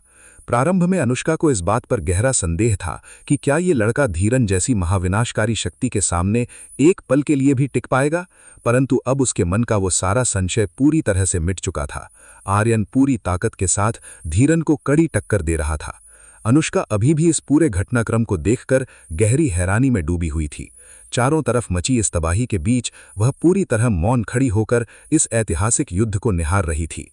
तुम आखिर कब तक वहां शांत खड़ी रहोगी? क्या तुम मेरी सहायता के लिए आगे नहीं आ सकती? आर्यन ने धीरन के एक वार को चकमा देते हुए अनुष्का की तरफ देखकर कहा। इस मायावी व्यूह रचना के कारण मेरा आंतरिक बल पल पल घट रहा है। मैं इस अवस्था में तुम्हारी कोई सहायता नहीं कर सकती। यदि मैं इस समय बीच में आई तो ये केवल तुम्हारे लिए और अधिक मुसीबत खड़ी करने का काम करेगा। अनुष्का ने वर्तमान स्थिति की गंभीरता को समझते हुए आर्यन को अपनी लाचारी बताई। तो ये बात है, ठीक है, फिर मैं पहले इस पूरे चक्रव्यूह को ही समूल नष्ट कर देता हूं। आर्यन ने उस 12 स्तंभों की डिवाइन पनिशमेंट व्यूह रचना को हमेशा के लिए ध्वस्त करने का दृढ़ निश्चय किया। मूर्ख लड़के, तुम चाहकर भी ऐसा कभी नहीं कर पाओगे। तुम्हें पहले अपनी वास्तविक औकात और सीमा का ज्ञान होना चाहिए। धीरन ने आर्यन का उपहास उड़ाते हुए कहा। धीरन ने आर्यन को रोकने का कोई प्रयास नहीं किया, क्योंकि वो भली भांति जानता था कि उनके कबीले द्वारा स्थापित की गई ये प्राचीन व्यूह रचना इतनी शक्तिशाली थी कि उसे नष्ट कर पाना किसी के बस की बात नहीं थी। उसकी नज़र में आर्यन केवल एक निरर्थक प्रयास करके अपना अमूल्य समय नष्ट कर रहा था। तुम बहुत जल्द अपनी इन आंखों से देख लोगे कि हम दोनों में से वास्तविक मूर्ख कौन है। आर्यन ने धीरन की ओर देखकर मुस्कुराते हुए कहा। अब पूरी तरह से नष्ट हो जाओ। आर्यन ने अपने शरीर की शक्ति को चरम पर पहुंचाने के लिए प्राचीन राइनो की गुप्त ऊर्जा का आह्वान किया, जिससे उसका भौतिक शरीर वज्र से भी कहीं अधिक मजबूत हो गया और वो अपने सामने आने वाली हर एक बाधा को चकनाचूर करने के लिए तैयार हो गया। धड़ाम! पूरे प्रांगण में एक अत्यंत भयानक और बहरा कर देने वाली गूंज पैदा हुई। अध्याय 2367 संकट में धीरन। वो अत्यंत शक्तिशाली चक्रव्यूह अब धीरे धीरे चटकने लगा था। उन दोनों के बीच हुई भयंकर टक्कर के कारण ऐसा प्रतीत हो रहा था जैसे वो अभेद्य व्यू रचना पूरी तरह ध्वस्त होने की कगार पर पहुंच गई हो। क्या इस युवक ने सचमुच ये कर दिखाया? अनुष्का अपनी आंखों के सामने घटित इस दृश्य को देखकर पूरी तरह अवाक रह गई। आर्यन ने वास्तव में उस असंभव कार्य को सच कर दिखाया था। ये भला कैसे संभव हो सकता है? ऐसा कदापि नहीं हो सकता। ये निश्चित रूप से केवल एक छलावा है। धीरन इस समय सबसे अधिक अचंभित और व्याकुल दिखाई दे रहा था। उसे अपनी ही आंखों के सामने घटित होने वाली इस घटना पर तनिक भी विश्वास नहीं हो रहा था। जो कुछ भी इस समय उसके सामने घटित हो रहा था, उसे स्वीकार कर पाना अत्यंत कठिन था, क्योंकि पाषाण कबीले के इतिहास में ऐसी विनाशकारी घटना का घटना पूरी तरह से असंभव माना जाता था। इस प्रकार की विपरीत परिस्थिति धीरन की बनाई गई पूरी योजना की रूपरेखा में कहीं भी शामिल नहीं थी। ये तो वास्तव में अत्यंत विस्मयकारी है।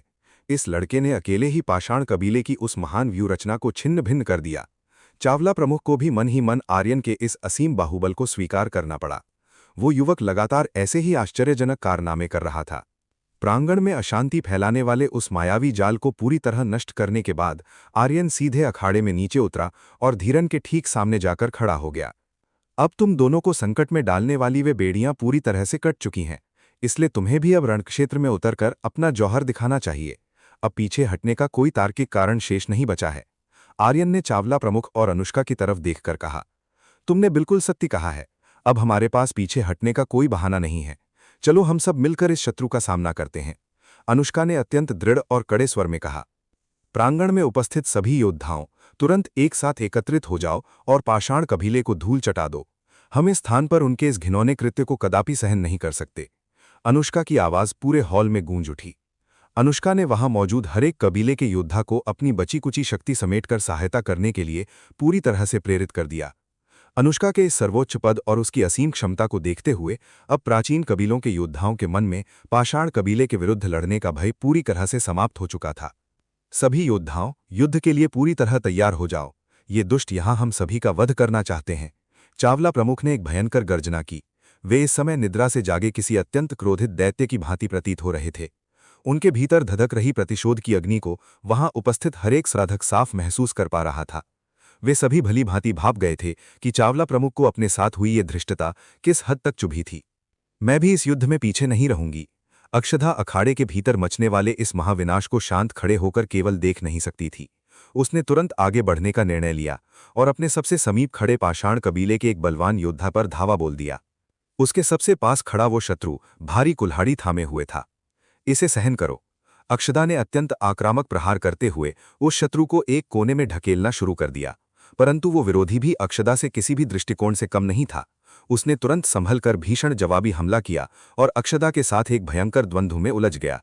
चावला प्रमुख भाले का उपयोग करने वाले एक अन्य धुरंधर योद्धा के साथ लोहा ले रहे थे। वहीं दूसरी ओर अनुष्का मैदान में बचे हुए पाषाण कबीले के अन्य सैनिकों से पूरे हॉल के योद्धाओं के साथ मिलकर मुकाबला कर रही थी। प्रांगण के भीतर एक अत्यंत भीषण और ऐतिहासिक महासंग्राम छिड़ना अब पूरी तरह से अपरिहार्य हो चुका था। वो पूरा पावन स्थान एक भयानक कुरुक्षेत्र में तब्दील हो गया था, जहां अकेला पाषाण कबीला इस स्थान पर मौजूद सभी प्राचीन कबीलों की संयुक्त सेना से सीधे टकरा रहा था। सत्यानाश हो! ये पूरी स्थिति अचानक इतनी अधिक अराजक और अनियंत्रित कैसे हो गई? धीरन पूरे मैदान में मचे इस भयंकर हाहाकार को देखकर अत्यधिक क्रोधित हो उठा। उसने अपनी सोच में इस प्रकार के आत्मघाती परिणाम की कल्पना कभी नहीं की थी, परंतु पाषाण कबीले का पूरा पासा इस कदर पलट जाएगा ये उसकी समझ से परे था। पाषाण कबीले की कुल सैन्य संख्या इस स्थान पर एकत्रित सभी प्राचीन कबीलों के संयुक्त योद्धाओं के सामने बहुत ही कम थी, इसलिए यह मुकाबला पूरी तरह से एकतरफा होने लगा था, जहां पाषाण कबीले को इस भीषण युद्ध में बहुत भारी क्षति उठानी पड़ रही थी। ये सब केवल और केवल तुम्हारी वजह से ही हुआ है। तुम आखिर किस अज्ञात स्थान से यहाँ टपक पड़े? तुमने मेरी उस अत्यंत अचूक और त्रुटिहीन योजना को पूरी तरह से मिट्टी में मिला दिया। धीरन ने सारा दोष आर्यन के सिर मढ़ते हुए उस पर चिल्लाना शुरू कर दिया। आर्यन ने उसकी उस योजना को छिन्न भिन्न कर दिया था जो पूरी तरह से अभेद्य थी। तो तुम्हें अब जाकर गहरा क्रोध आ रहा है। प्रारंभ से ही तुम्हारे चेहरे पर जो घमंड था उसे इस प्रकार मिट्टी में मिलते देखकर मुझे अत्यंत प्रसन्नता हो रही है। आर्यन ने धीरन के क्रोध का उत्तर अत्यंत सहजता से मुस्कुराते हुए दिया। मुझे सच सच बताओ, तुम्हारा उस रहस्यमयी व्यक्ति के साथ निश्चित रूप से कोई ना कोई गुप्त संबंध अवश्य है। तुम कबीले के सामने उसका नाम प्रकट क्यों नहीं करते? मैं उस पर्दे के पीछे छिपे वास्तविक खलनायक से सीधे युद्ध लड़ना चाहता हूं। आर्यन ने धीरन की आंखों में झांकते हुए कहा। आर्यन वास्तव में उस मुख्य सूत्रधार के विषय में बात कर रहा था जो इस पूरे षड्यंत्र के पीछे छिपा हुआ था। वो भली भांति जानता था कि धीरन जैसा कबीला प्रमुख अकेले इतने बड़े विनाश की योजना कभी नहीं रच सकता था। तुम ये क्या निरर्थक बातें कर रहे हो? तुम्हारी इतनी औकात नहीं है कि तुम उनके विषय में कुछ भी जान सको। धीरन के मुख से ये अहंकार भरे शब्द निकले। उसने आर्यन को पूरी तरह से अयोग्य ठहरा दिया। हा हा हा हा। आर्यन धीरन के इन वचनों को सुनकर मंद मंद मुस्कुराने लगा। यदि ऐसी बात है तो फिर अब मेरी ये असीम शक्ति ही तुम्हारे इन सभी प्रश्नों का उत्तर देगी, आर्यन ने धीरन से कहा। वो अत्यंत तीव्र गति से धीरन की तरफ बढ़ा और उसने सीधे धीरन के हाथ में मौजूद उस चमकली तलवार को अपने हाथों से दबोच लिया। धीरन ने पूरी ताकत लगाकर आर्यन को खुद से दूर धकेलने का भरसक प्रयास किया। वो किसी भी परिस्थिति में आर्यन को खुद के अत्यधिक समीप आने की अनुमति नहीं देना चाहता था। खचैक! आर्यन ने अपने बाहुबल के एक ही झटके से धीरन के उस शक्तिशाली हथियार के टुकड़े टुकड़े कर दिए और उसने उन टूटे हुए हिस्सों को सीधे धीरन के चेहरे की तरफ उछाल दिया। ये पूरी तरह से व्यर्थ है, धीरन ने अत्यंत चिड़चिड़े स्वर में कहा, और उसने तुरंत उस टूटे हुए हथियार को छोड़कर एक भारी भाला और एक मजबूत ढाल को थाम लिया ताकि वो आर्यन का सामना कर सके। वो भली भांति समझ चुका था कि एक छोटी तलवार के बल पर वो आर्यन जैसे वज्र के समान शरीर वाले युवक पर विजय प्राप्त नहीं कर सकता। इसलिए उसने खुद को सुरक्षित रखने और आर्यन के प्रहारों को निष्फल करने के लिए भाले और ढाल का चुनाव किया था। धीरन सभी प्रकार के प्राचीन हथियारों को चलाने में पूरी तरह निपुण था। वो एक कुशल और मंझा हुआ महायोद्धा था जो युद्ध की हर कला से परिचित था। ये तो वास्तव में एक श्रेष्ठ योद्धा है। जब आर्यन ने धीरन को उस भारी भाले को थामते और युद्ध की मुद्रा में आते देखा तो वो समझ गया कि सामने खड़ा शत्रु रणकला में अत्यंत चतुर था। धीरन अपनी उस अभेद्य ढाल को आगे रखकर आर्यन की तरफ बढ़ा। अचानक धीरन के हाथ में मौजूद उस ढाल से एक अत्यंत तीव्र और आंखों को चौंधियाने वाला प्रकाश निकला, जिसने आर्यन की दृष्टि को पूरी तरह से धुंधला कर दिया। धीरन ने उस तीव्र प्रकाश की शक्ति का उपयोग आर्यन की आंखों के सामने अंधेरा छाने के लिए किया था, ताकि वो आर्यन की दृष्टिहीनता का लाभ उठाकर उसके छिपे हुए कमजोर हिस्सों पर एक घातक और अदृश्य प्रहार कर सके। आर्यन इस समय अपनी इन आंखों से सामने का कुछ भी देख पाने में पूरी तरह असमर्थ था, परंतु उसके भीतर की असीम चेतना अभी भी धीरन के हर एक कदम की दिशा को पूरी तरह से महसूस कर पा रही थी। उसने अपनी आंतरिक समझ और सहज ज्ञान को चरम पर पहुंचाया और बिना अपनी आंखों का उपयोग किए ही आने वाले उस गुप्त वार को पूरी तरह भांप लिया। ये हमला पूरी तरह से चूक गया। धीरन ने जब देखा कि उसका वो अचूक और गुप्त प्रहार आर्यन के शरीर को छुए बिना हवा में निकल गया तो उसके पैरों के नीचे से जमीन खिसक गई। उसने आर्यन को परास्त करने का एक बहुत ही बेहतरीन अवसर गंवा दिया था। तुम हद से ज्यादा आत्मविश्वासी हो चुके हो, अब मेरे इस प्रहार का स्वाद चखो। आर्यन ने अपनी फुर्ती का प्रदर्शन करते हुए एक जोरदार लात सीधे धीरन के पेट पर दे मारी। उस तगड़े हमले के प्रभाव के कारण धीरन का शरीर अखाड़े में काफी दूर तक घिसटता चला गया। धीरन का एक पैर जमीन पर टिक गया और वो घुटनों के बल बैठ गया। आर्यन का वो इकलौता शारीरिक प्रहार इतना शक्तिशाली था कि उसने धीरन के आंतरिक अंगों को गहरी चोट पहुंचाई थी। सत्यानाश हो, ये स्थिति तो अत्यंत विकट है। इस लड़के ने केवल एक ही साधारण प्रहार से मेरे इस अभेद्य शरीर को भीतर तक घायल कर दिया। धीरन अब भली भांति समझ चुका था कि आर्यन की भौतिक शारीरिक शक्ति कितनी भयानक और अकल्पनीय थी। तुम्हारे पास अब इस अखाड़े से जीवित बाहर निकलने का कोई मार्ग शेष नहीं बचा है, आर्यन ने धीरन की ओर देखते हुए शांत परंतु दृढ़ स्वर में कहा कि उसकी विजय की सभी संभावनाएं अब पूरी तरह समाप्त हो चुकी हैं। ये तो अभी शुरुआत है, इस युद्ध का अंत अभी बहुत दूर है और मैं अभी भी इस मुकाबले को पूरी तरह जीत सकता हूं। धीरन ने हार मानने से साफ मना कर दिया और वो दोबारा युद्ध की मुद्रा में आ गया। धीरन ने अपनी पूरी आंतरिक ऊर्जा को बटोरा और आर्यन पर एक अंतिम और निर्णायक हमला करने की योजना बनाई। उसके हाथ में मौजूद वो भारी भाला अब सूर्य के समान अत्यंत तीव्र प्रकाश से जगमगाने लगा था।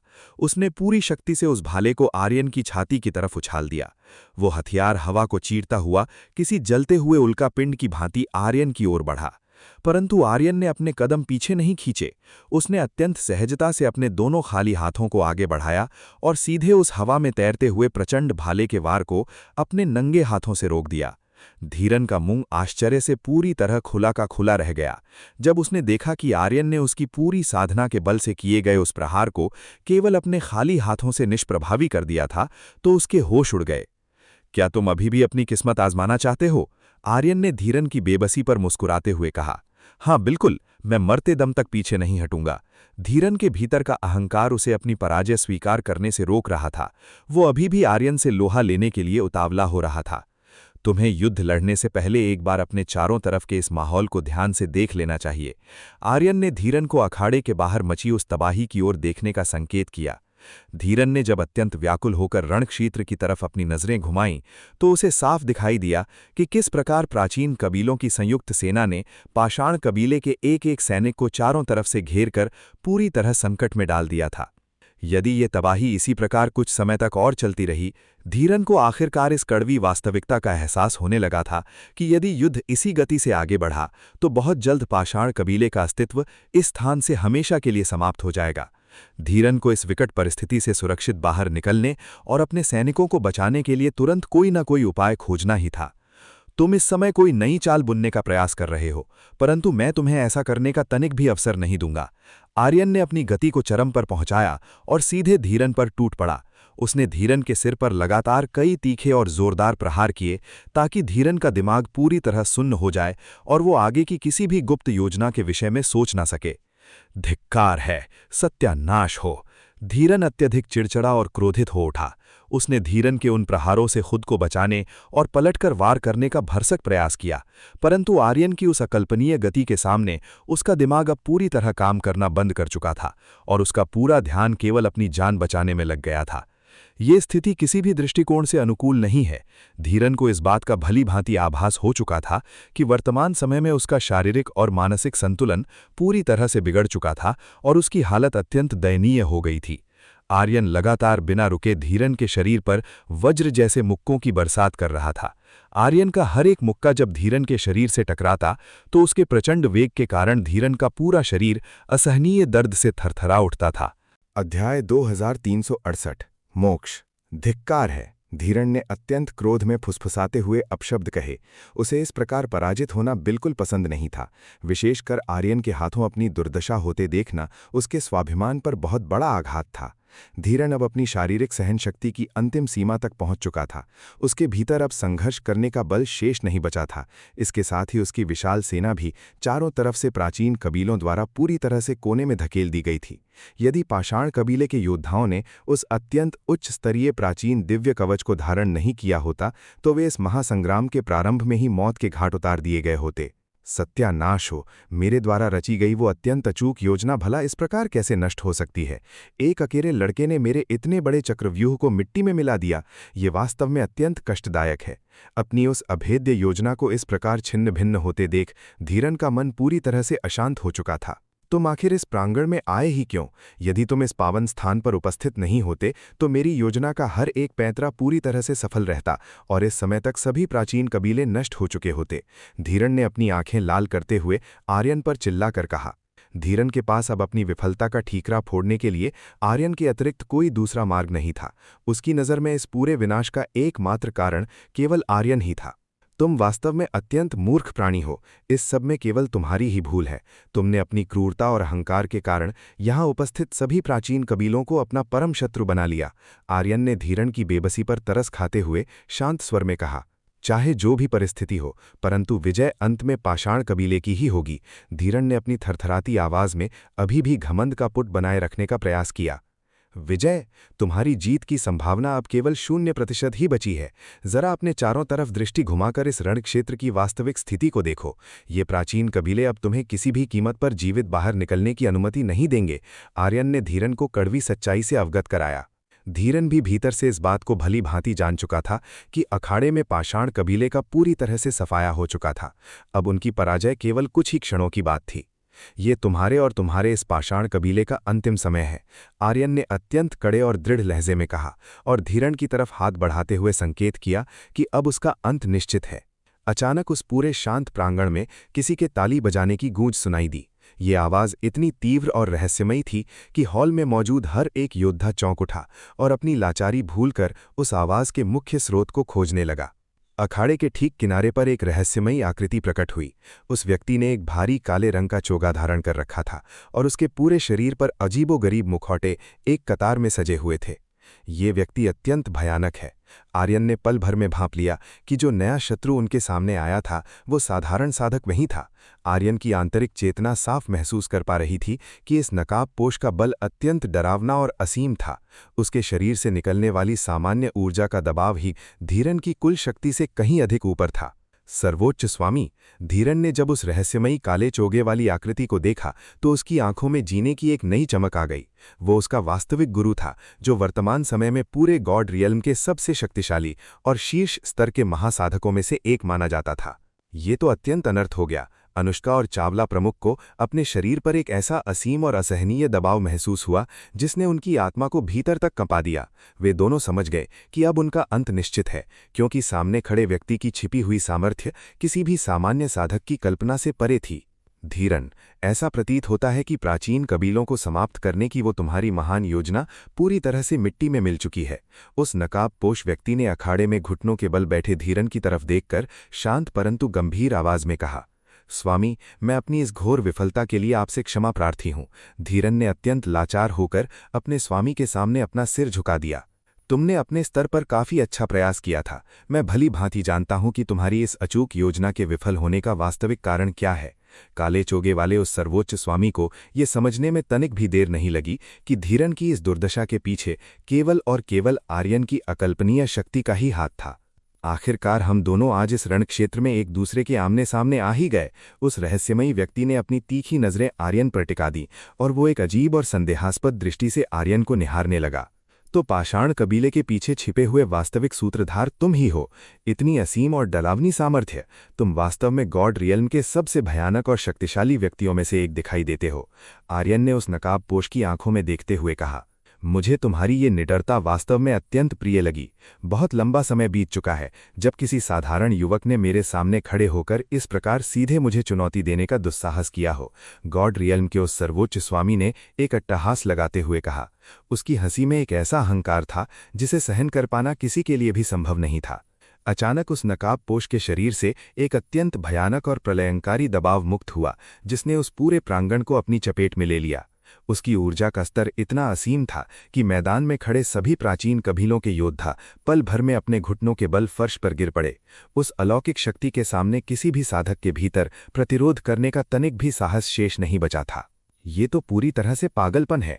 क्या इस भयानक व्यक्ति की वास्तविक साधना अमरता के स्तर तक पहुंच चुकी है? मैदान में गिरे सभी साधक अत्यंत भयभीत होकर उस नकाबपोश की साधना की सीमा का अनुमान लगाने लगे। उनके मन में मृत्यु का गहरा डर बैठ गया था। इस व्यक्ति द्वारा उत्पन्न किया गया ये दबाव वास्तव में काफी प्रबल अवश्य है, परंतु यदि मैं इसकी तुलना परम आदरणीय समृद्धि की असीम ऊर्जा से करूं तो ये उसके सामने तिनके के समान भी नहीं है। आर्यन ने मन ही मन सोचा। वो अतीत में इससे कहीं अधिक भयानक और अकल्पनीय शक्तियों का सामना कर चुका था, इसलिए वो केवल इस सामान्य दबाव के कारण घुटनों के बल गिरने वाला नहीं था। तुम्हारा ये प्रतिद्वंदी इस समय इमॉर्टल रिबर्थ रियल्म के सर्वोच्च स्तर पर खड़ा है। वो अभी वास्तविक इमॉर्टल ट्रू गॉड रियल्म की सीमा से काफी दूर अवश्य है, परंतु उसने दिव्य अवस्था के पहले चरण में पूरी तरह से प्रवेश कर लिया है। इसलिए तुम्हें अपने कदम पीछे नहीं खींचने हैं और अपनी पूरी शक्ति का उपयोग करना है, क्योंकि तुम दोनों के बल के बीच का अंतर बहुत विशाल है। अवनी ने आर्यन की चेतना में विलीन होकर उसे आने वाले खतरे के प्रति पूरी तरह से सचेत किया। अवनी ने आर्यन को साफ शब्दों में समझा दिया था कि सामने खड़ा शत्रु गॉड रियल्म की सबसे शक्तिशाली और अमर सत्ताओं में से एक था। वो इतना सामर्थ्यवान था कि केवल अपनी एक उंगली के इशारे से इस पूरे हॉल में मौजूद सभी प्राचीन कबीलों का अस्तित्व पल भर में मिटा सकता था। तो इस संसार में वास्तव में ऐसे भयानक दानव भी अस्तित्व में है। ठीक है, फिर मैं भी अपनी शक्तियों को छुपाकर नहीं रखूंगा और इसका सामना पूरी ताकत से करूंगा। गॉड रियल्म के बड़े बड़े दिग्गजों से लोहा लेने के बाद आखिरकार आर्यन का सामना एक ऐसे महायोद्धा से हुआ था जो साधना के उस स्तर पर खड़ा था जिसे आम साधकों के बीच पूरी तरह से असंभव माना जाता था। ये साधना का वो उच्चतम पड़ाव था जिसके विषय में गॉड रियल्म के शीर्ष साधक भी सपने में सोचने का साहस नहीं कर सकते थे। क्या तुम सभी अब मेरी इस असीम सामर्थ्य को भली भांति समझ चुके हो? मैं तुम सभी का अस्तित्व केवल एक पल में बड़ी आसानी से मिटा सकता हूं। खुद को गॉड रियल्म का सर्वोच्च स्वामी कहने वाले उस व्यक्ति ने फर्श पर गिरे सभी योद्धाओं को अपनी औकात बताते हुए कहा। प्रांगण में उपस्थित लोग इस कदर भयभीत हो चुके थे कि उनके भीतर शत्रु के इन क्रूर वचनों का उत्तर देने का तनिक भी साहस नहीं बचा था। वे केवल टकटकी लगाए उस भयानक दानव की आकृति को देख रहे थे, जिसने उनके शरीर और आत्मा को पूरी तरह से पंगु बना दिया था। ये स्थिति तो अत्यंत विकट और डरावनी है। मैं ईश्वर से केवल यही प्रार्थना करती हूं कि मेरा ये भयानक दुस्वप्न जितनी जल्दी हो सके समाप्त हो जाए। अनुष्का को अपने जीवन में पहली बार इतनी गहरी लाचारी का एहसास हो रहा था। वो चाहती थी कि ये नरसंहार तुरंत रुक जाए। मैं तुम्हारा सामना करूंगा और तुम्हें इस अखाड़े में परास्त करके दिखाऊंगा। आर्यन ने सीधे गॉड रियल्म की उस सर्वोच्च सत्ता को ललकारा। वो उस पूरे प्रांगण में अकेला ऐसा योद्धा था जो शत्रु के उस प्रलयंकारी दबाव के बाद भी पूरी तरह दृढ़ और सीधा खड़ा था। मुझे तुमसे बिल्कुल इसी प्रकार के अदम्य साहस की प्रतीक्षा थी। तुम्हारी वास्तविक शारीरिक क्षमता वास्तव में काफी सराहनीय है, जो तुम मेरे इस दबाव को सहने में पूरी तरह सफल रहे। परंतु अब जरा मेरे इस दिव्य प्रहार का सामना करके दिखाओ। उस सर्वोच्च स्वामी के शरीर से अचानक एक अत्यंत तीव्र प्रकाश प्रकट हुआ। वो प्रकाश इतना शक्तिशाली था कि उसने आर्यन के पूरे शरीर को चारों तरफ से जकड़ लिया। आर्यन के पास प्रकाश कला की कोई प्राचीन विरासत नहीं थी, इसलिए यदि वो शत्रु के सीधे और प्रचंड प्रकाश हमले की चपेट में आ जाता तो ये उसके शारीरिक अस्तित्व के लिए अत्यंत आत्मघाती साबित हो सकता था।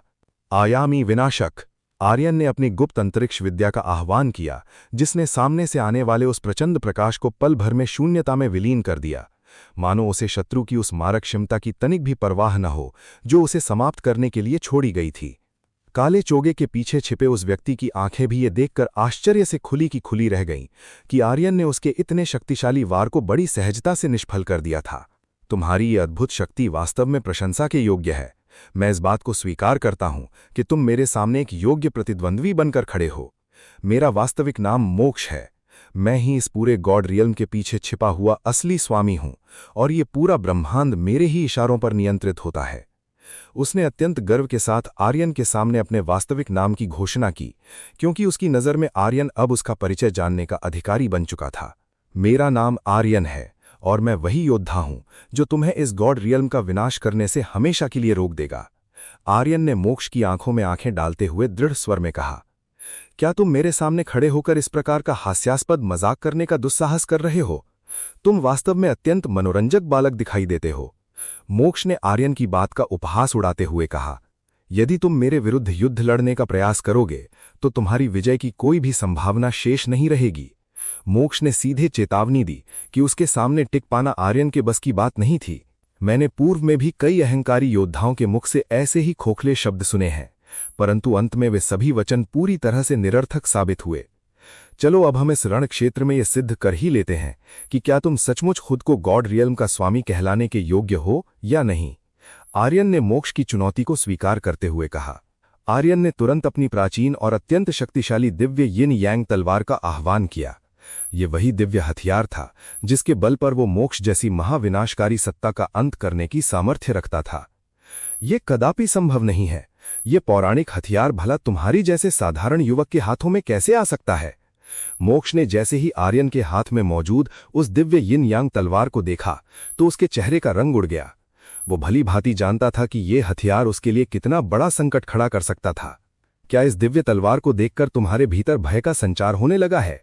मैंने पहले ही ये अनुमान लगा लिया था कि तुम केवल दूर से दहाड़ने वाले कायर प्राणी हो। आर्यन ने मोक्ष की घबराहट को भांपते हुए उसका उपहास उड़ाया। मेरे सामने अपनी जुबान को लगाम दो।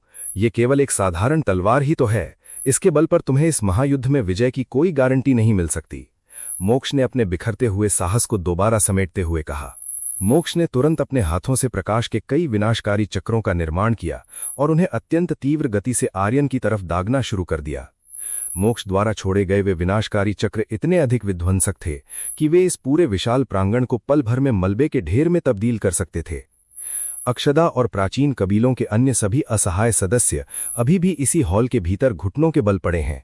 मैं यहां किसी भी प्रकार का बड़ा जोखिम नहीं उठा सकता। आर्यन ने वर्तमान स्थिति की गंभीरता को समझा, क्योंकि इस स्थान पर कई ऐसे निर्दोष लोग थे जिन्हें इस समय उसकी सहायता की अत्यंत आवश्यकता थी। आर्यन ने अपनी दिव्य यिन यांग तलवार को हवा में तेजी से घुमाया और मोक्ष द्वारा छोड़े गए उन सभी विनाशकारी प्रकाश चक्रों के वार को एक एक करके बीच में ही रोक दिया। उस दिव्य तलवार ने उन सभी घातक प्रहारों की दिशा को मोड़कर सीधे ऊपर अनंत आकाश की तरफ भेज दिया। ऊपर नीले आकाश के भीतर एक अत्यंत भयानक और अकल्पनीय विस्फोट हुआ। उस धमाके की भयंकर गूंज ने ये पूरी तरह से सिद्ध कर दिया था कि मोक्ष द्वारा किया गया वो हमला किस हद तक विनाशकारी और प्राणघाती था। ये तो केवल शुरुआत थी, अभी मेरे पास तुम्हारे विनाश के लिए और भी कई घातक प्रहारों की श्रृंखला शेष है। मोक्ष ने आर्यन की ओर देखते हुए अत्यंत क्रूरता से कहा कि वो अब और अधिक भयानक हमले करने जा रहा है। अध्याय 2369 प्रभास के वंशज।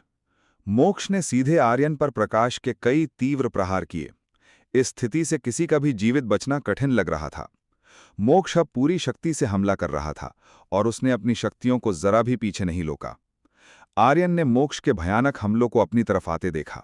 यदि ये वार यहां उपस्थित साधकों को लग जाता तो भारी समस्या खड़ी हो जाती। यहां से लोगों को सुरक्षित बाहर निकालने का समय नहीं बचा था। अगर ऐसा ही चलता रहा तो इस स्थान पर उपस्थित हर व्यक्ति पल भर में नष्ट हो जाता। आर्यन ने अक्षदा की तरफ देखा, जो पूरी निष्ठा से शत्रु सेना से मुकाबला कर रही थी और उसे आर्यन की क्षमता पर पूरा विश्वास था। अब मुझे भी अपनी शक्तियों को छुपाकर रखने की कोई आवश्यकता नहीं है। आर्यन को मोक्ष को पराजित करने के लिए अपनी असली सामर्थ्य को मुक्त करना ही था। यदि ऐसी बात है तो मैं भी अब अपने हाथ पीछे नहीं खींचूंगा, आर्यन ने दृढ़ संकल्प के साथ कहा। आर्यन ने अपने भीतर संचित असीम ऊर्जा को पूरी तरह से मुक्त कर दिया। उसके शरीर से एक प्रलयंकारी शक्ति बाहर निकली, जिसने रणक्षेत्र में उपस्थित प्रत्येक साधक के हृदय में भय उत्पन्न कर दिया।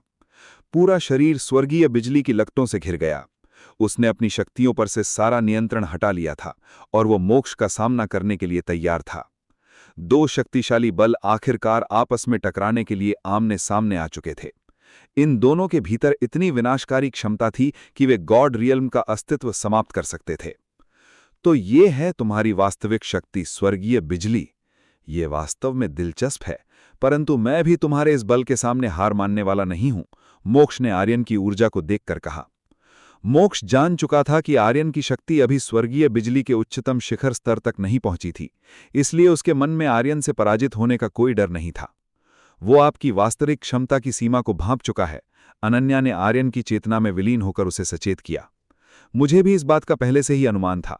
आर्यन इस सच्चाई से अच्छी तरह वाकिफ था कि सामने खड़ा शत्रु उसकी शक्ति को पहचान चुका है, परंतु इसके बाद भी मैं यहां पराजित नहीं होऊंगा। मैं अपने प्रियजनों को आहत होने की अनुमति नहीं दे सकता। मुझे इस शत्रु का अंत जल्दी करना होगा। आर्यन ने पृथ्वी की अग्नि, बर्फ, वायु और बिजली जैसी अपनी सभी तात्विक शक्तियों को एक साथ जागृत कर दिया। आर्यन का पूरा शरीर अकल्पनीय रोशनी से चमकने लगा।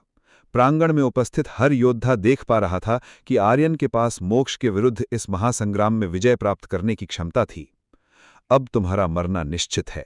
मोक्ष ने क्रूरता के साथ प्रकाश की एक प्रचंड बौछार से आर्यन पर हमला किया। 5 लॉर्ड एलिमेंट्स। आर्यन ने अपनी सभी तात्विक शक्तियों को एक बिंदु पर केंद्रित किया और मोक्ष के हमले को विफल करने के लिए सीधे एक महाविनाशकारी प्रहार किया।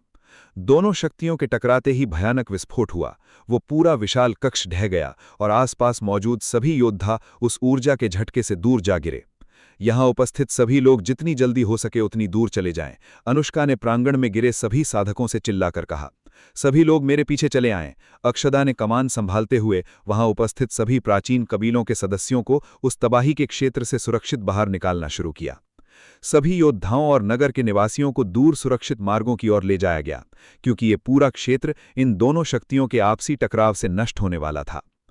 इस भयंकर युद्ध में आर्यन अपने शक्तिशाली शत्रु की हर मारक क्षमता का पूरी तरह से मुकाबला करने में सक्षम दिखाई दे रहा था।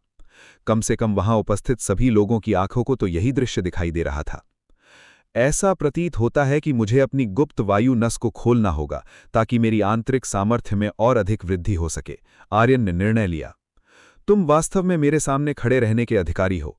मुझे आज तक अपने पूरे जीवन में ऐसा कोई योद्धा नहीं मिला जिसमें मुझसे लोहा लेने की सामर्थ्य हो। तुम गॉड रियल्म के भीतर ऐसे पहले साधक हो। इसके बाद मैं गॉड रियल्म को उसके प्राचीन दिनों में वापस ले जाऊंगा और उस अदृश्य दीवार को तोड़ दूंगा जिसने हम सभी को बंधक बना रखा है, मोक्ष ने गर्व से कहा। मोक्ष द्वारा कहे गए ये शब्द आर्यन को पूरी तरह से स्पष्ट थे और उसकी विनाशकारी योजना को बयान कर रहे थे। तो तुम वास्तव में उस वर्जित कार्य को अंजाम देना चाहते हो। क्या तुम अनजान नहीं हो कि तुम जो कुछ भी करने का प्रयास कर रहे हो वो अंततः तुम्हारा ही विनाश कर देगा? आर्यन ने पलटवार किया। आर्यन वास्तव में उन रहस्यमयी महासाधकों के विषय में बात कर रहा था जो शक्ति के मामले में मोक्ष से कहीं अधिक बलशाली थे। तुम अंत में केवल उन क्रूर शक्तियों के गुलाम बनकर रह जाओगे, आर्यन ने सचेत किया। भला उनके सामने कौन गुलाम बनेगा? वे सभी असीम शक्तियां स्वयं मेरे सामने नतमस्तक हो जाएंगी। तुम्हें शायद ज्ञान नहीं है कि मैं सीधे प्रभास के महान वंशजों में से एक हूं। मोक्ष ने अहंकार के साथ अपने वास्तविक रक्त कबीले की घोषणा की। क्या?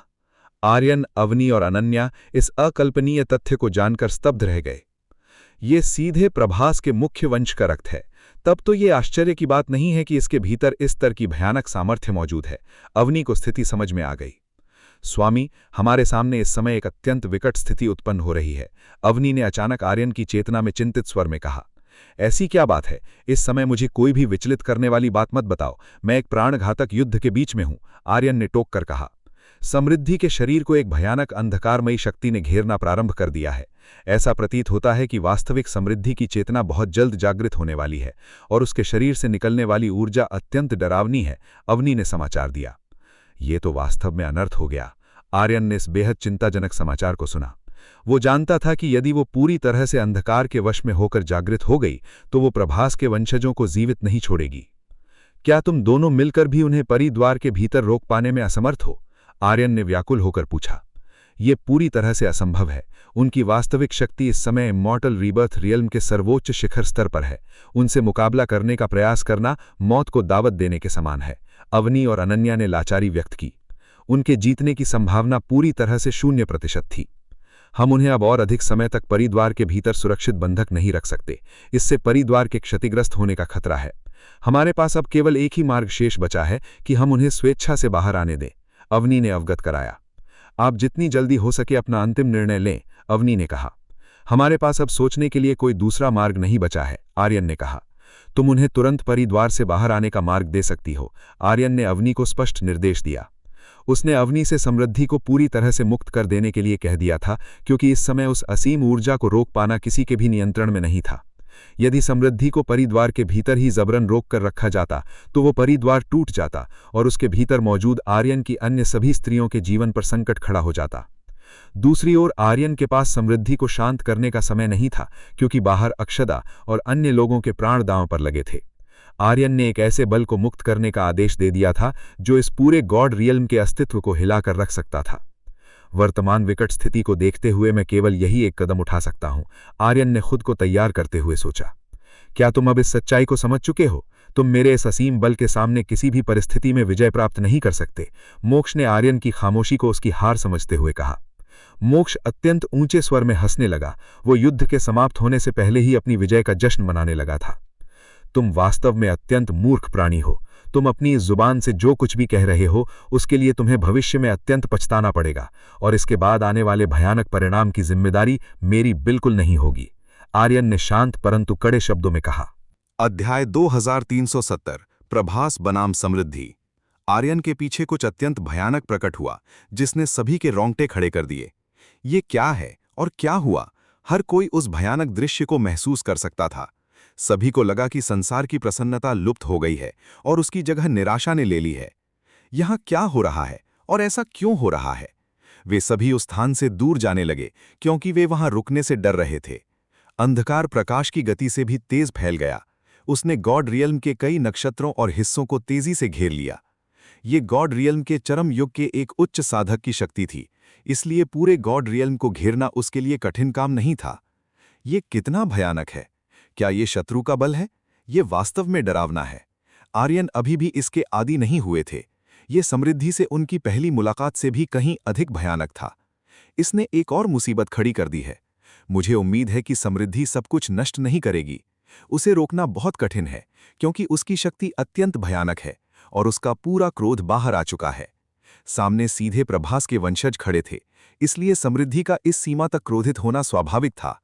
तुम ये क्या कर रहे हो मोक्ष? ने आर्यन से पूछा। शीर्ष पर खड़े मोक्ष को भी उस भयानक घृणा को महसूस कर रोंगटे खड़े हो गए जो उसने जीवन में कभी नहीं देखी थी। ये तुम्हारी खुद की गलती है। तुमने अपने ही विनाश को बुलावा दिया है, आर्यन ने मोक्ष से कहा। आर्यन अब होने वाले विनाश के लिए जिम्मेदार नहीं थे। वो इस मुसीबत में हस्तक्षेप नहीं करना चाहते थे, क्योंकि वो जानते थे कि ये एक बड़ी समस्या बन चुकी है। समृद्धि का रूप अभी भी काफी सुंदर और आकर्षक दिखाई दे रहा था। समस्या ये थी कि समृद्धि के चारों ओर घृणा और क्रोध से भरी अंधकारमयी ऊर्जा थी। यदि कोई उसके निकट जाता तो वो उस उच्च स्तर के दबाव से कुचल जाता। आर्यन ने समृद्धि से दूरी बनाए रखी। वो पीछे हट गए ताकि समृद्धि और अधिक विनाश न कर सके। अवनी, अनन्या और चारू को आर्यन की सहायता के लिए बाहर आना पड़ा, क्योंकि अकेले आर्यन के लिए समृद्धि की शक्ति का सामना करना संभव नहीं था। गॉड रियल में अंधकार फैलने लगा है। यदि ऐसा ही चलता रहा तो पूरा गॉड रियल अंधकार में डूब जाएगा। अनन्या ने आर्यन से कहा, मैं समृद्धि के इस अंधकार को सील करने का प्रयास करूंगा। मुझे आप सभी की सहायता चाहिए। आर्यन ने अवनी, अनन्या और चारू से कहा, हम आपकी सहायता करेंगे। अवनी, अनन्या और चारू आर्यन की मदद के लिए तैयार हो गईं। वे आर्यन को इस संसार के सबसे भयानक अंधकार का अकेले सामना नहीं करने दे सकती थीं। समृद्धि और मोक्ष आखिरकार एक दूसरे के आमने सामने आ गए। दोनों ने एक दूसरे की ओर देखा। ये स्त्री, मोक्ष झूठ नहीं बोल सकता था कि सामने खड़ी स्त्री अत्यंत सुंदर थी, परंतु उसके आसपास के अंधकार ने उसकी सुंदरता को ढक दिया था और मोक्ष केवल भय महसूस कर पा रहा था। जीवन और करुणा की देवी, क्या ये वही स्त्री है जिसका पीछा पूर्वजों ने किया था? इसके पास इतनी भयानक अंधकार की शक्ति क्यों है? क्या ये अंधकार में गिर चुकी है? नहीं, ये कोई छलावा होना चाहिए, क्योंकि उसे मर जाना चाहिए था। तो सामने खड़ी ये स्त्री कौन है? मोक्ष ने समृद्धि को देखते हुए सोचा। वो अभी भी उत्सुक था, क्योंकि उसके पास इस स्त्री का कोई इतिहास नहीं था। वो सामने खड़ी भयानक शक्ति वाली स्त्री दानव के बारे में नहीं जानता था। मोक्ष को अपने पूर्वजों के अतीत का ज्ञान नहीं था। प्रभास ने अपने इतिहास में केवल अपनी गौरवशाली उपलब्धियों और महत्वाकांक्षाओं को दर्ज किया था। उसने अपनी कहानियों में कभी भी कुछ बुरा नहीं छोड़ा था। इतिहास हमेशा विजेताओं द्वारा लिखा जाता है। भले ही विजेता एक बुरा व्यक्ति हो, उसे अपनी इच्छा अनुसार लिखने का अधिकार होता है। यही वो इतिहास है जिसे युद्ध के विजेता जानबूझकर छुपाते हैं। मैं तुम्हें इसी स्थान पर मार डालूंगी, समृद्धि ने मोक्ष से कहा। मजाक मत करो। क्या तुम्हें लगता है कि मुझे यहां मारना इतना सरल है? मैं अजेय हूं और मेरा मरना असंभव है। तुम्हें अपनी सीमा पता होनी चाहिए, मोक्ष ने समृद्धि से कहा। झटके से मोक्ष अपनी बात पूरी करना चाहता था, तभी अचानक उसका एक हाथ कटकर अलग हो गया और वहां से ताजा रक्त निकलने लगा। क्या? मोक्ष की आंखें फटी की फटी रह गईं जब उसने अपना हाथ अचानक गायब होते देखा।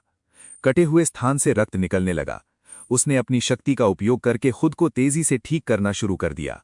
मोक्ष के पास तेजी से ठीक होने की क्षमता थी। वो कुछ ही सेकंड में अपने घाव को पूरी तरह भरने में सक्षम था। अभी मेरे साथ क्या हुआ और ऐसा क्यों हुआ? मोक्ष समझ नहीं पाया कि समृद्धि ने अभी क्या किया था। समृद्धि ने मोक्ष की ओर देखा। उसकी भयानक दृष्टि और उसकी हत्या की इच्छा ने मोक्ष के लिए सांस लेना कठिन कर दिया। ये ठीक नहीं है, मुझे कुछ करना होगा। मोक्ष ने इस समस्या को सुलझाने के लिए कदम उठाने का निर्णय लिया। इस गति से तो मैं इस स्त्री को नष्ट कर दूंगा, अब कोई समझौता नहीं होगा। मोक्ष समृद्धि को यहीं पर नष्ट करना चाहता था।